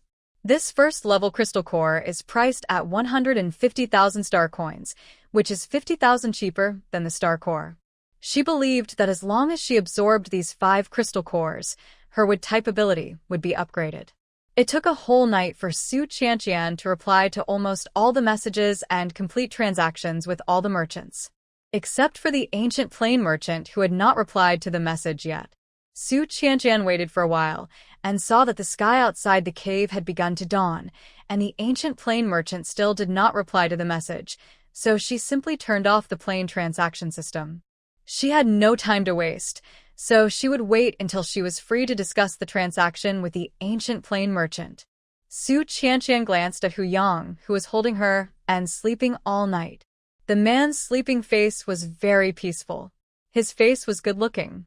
Without the noise during the day, when he was sleeping quietly, his handsome and fair face had a warm and luxurious temperament. Su Qianqian's eyes subconsciously fell on the other's almost perfect lips. The pink lips, against the hazy skylight, inexplicably added a bit of beauty. After staring for a few seconds, Su Qianqian pursed her lips and then silently looked away. She moved her body awkwardly, but the man who was still in his sleep subconsciously hugged her waist tightly, as if he was afraid that she would run away, and buried his head in her cheek and rubbed it. Feeling the warm breath sprayed on her cheek, Su Qianqian sighed softly, then took out the sleeping spray she had just bought in the system mall, put it close to the man's nose, and gently sprayed it twice. The man's arm around her waist loosened its strength instantly, and his head tilted down, as if he fell into a deeper sleep. Su Qianqian was finally able to push the man's arm away and stand up on the stone bed with both hands. She glanced at the sleeping spray in her hand, and then looked at Hu Yang beside her. Unless there was an earthquake or thunder, this guy would not wake up for a while. Su Qianqian, who had not slept all night, was not sleepy at all. She got off the stone bed neatly, then came to Hu Yang's waist, took off all the gauze on his waist, and put her palm on it. She said that she would wait until the other party's injury healed before leaving. She would not break her promise. Su Qianqian concentrated her mind and injected all the superpowers in her body into the wound. A faint green light lit up, and the wound that was originally bloody was healing at a speed visible to the eye. When Su Qianqian almost drained all the superpowers in her body, the wound on Hu Yang's waist was finally healed and restored to its original state. There was not even a trace of scar left on the fair and clean skin. Looking at this scene, Su Qianqian couldn't help laughing. If it were in the modern world, she might be able to work in the medical beauty industry with this ability. No one can remove scars faster than her. However, when this guy wakes up and finds that his wound is gone, he might know that she has supernatural powers. But Su Qianqian can no longer hide it. After all, this may be the last time they meet. Thank you for doing so much for me, and thank you for finding my phone for me. The man on the stone bed seemed to sense a trace of uneasiness and frowned in his sleep. However, at this moment, Su Qianqian had taken out the magic cloak obtained from the magic plane, put it on, and then crushed the 1,000-mile teleportation talisman. The next second, Su Qianqian disappeared as if she had disappeared out of thin air. Even her breath disappeared completely. At the same time, Su Qianqian opened her eyes again and appeared in the misty forest thousands of miles away. She looked around, and it was a strange place. With the magic cloak, not only her figure, but also her breath and smell were completely hidden. She was not afraid that the white tiger would follow the smell, so she strode in a certain direction. Along the way, she saw many wild beasts, and she walked by them with a swagger, and those beasts were completely unaware. This magic cloak is really useful. Su Qianqian couldn't help but squint her eyes happily. In the future, even if she encountered a powerful orc or beast attack, as long as she put on this magic cloak, no one could find her. Unfortunately, her storage bag and the backpack bar that came with the system were full, otherwise she would definitely take out the particle ray gun and harvest all the beasts here. However, there is a long way to go.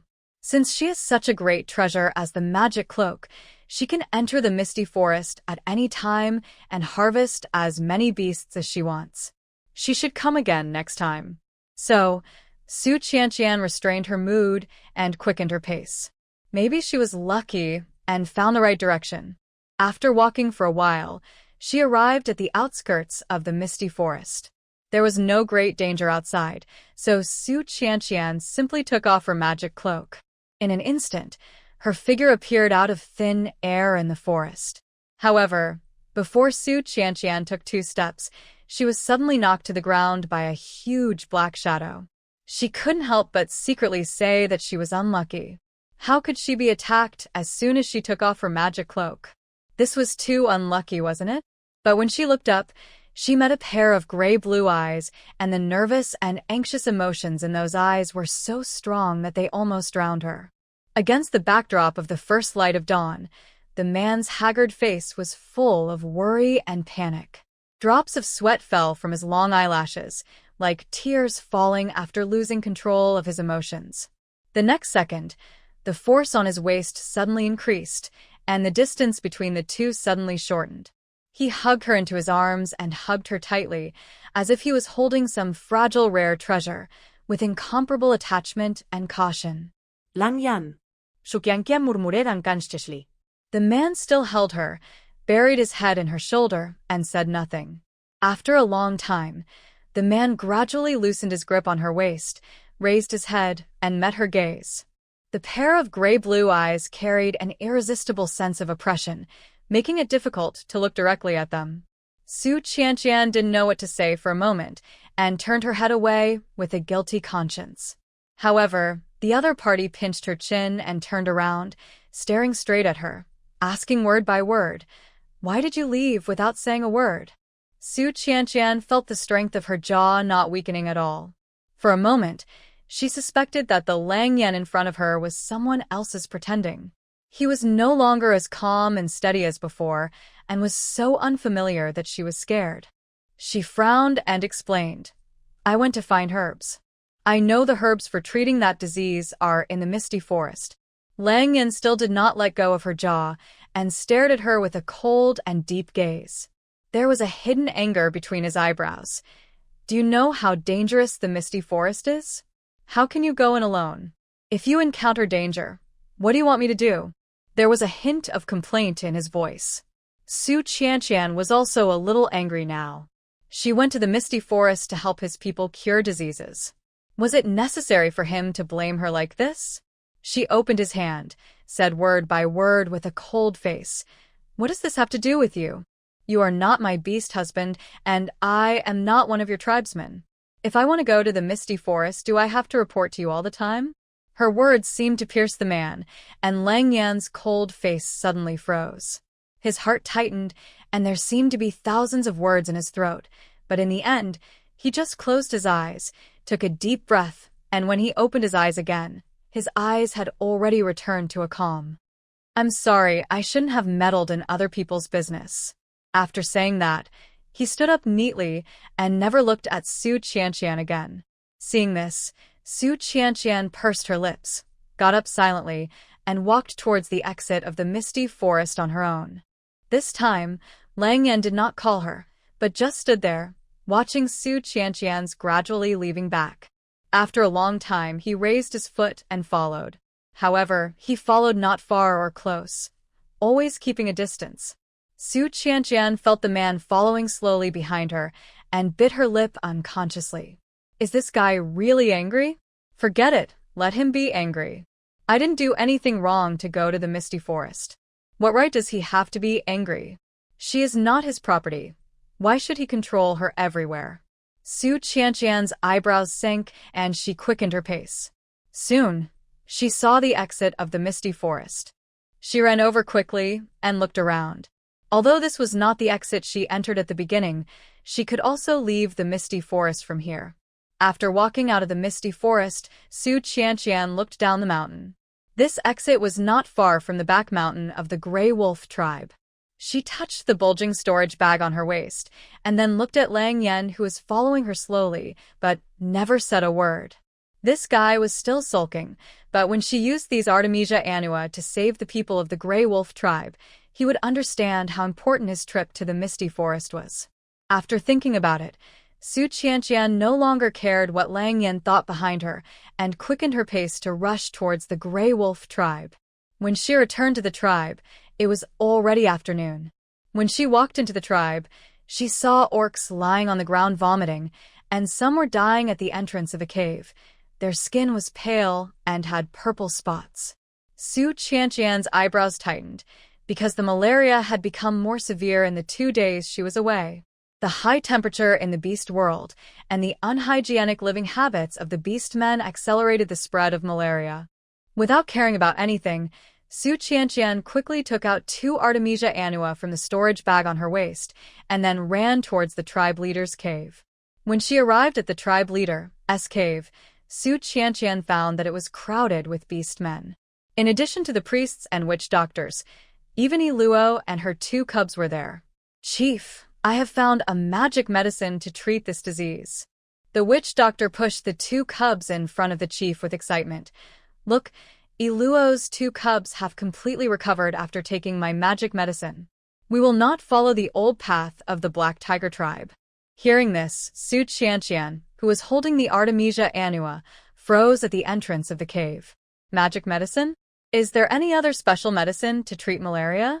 She looked at the witch doctor suspiciously.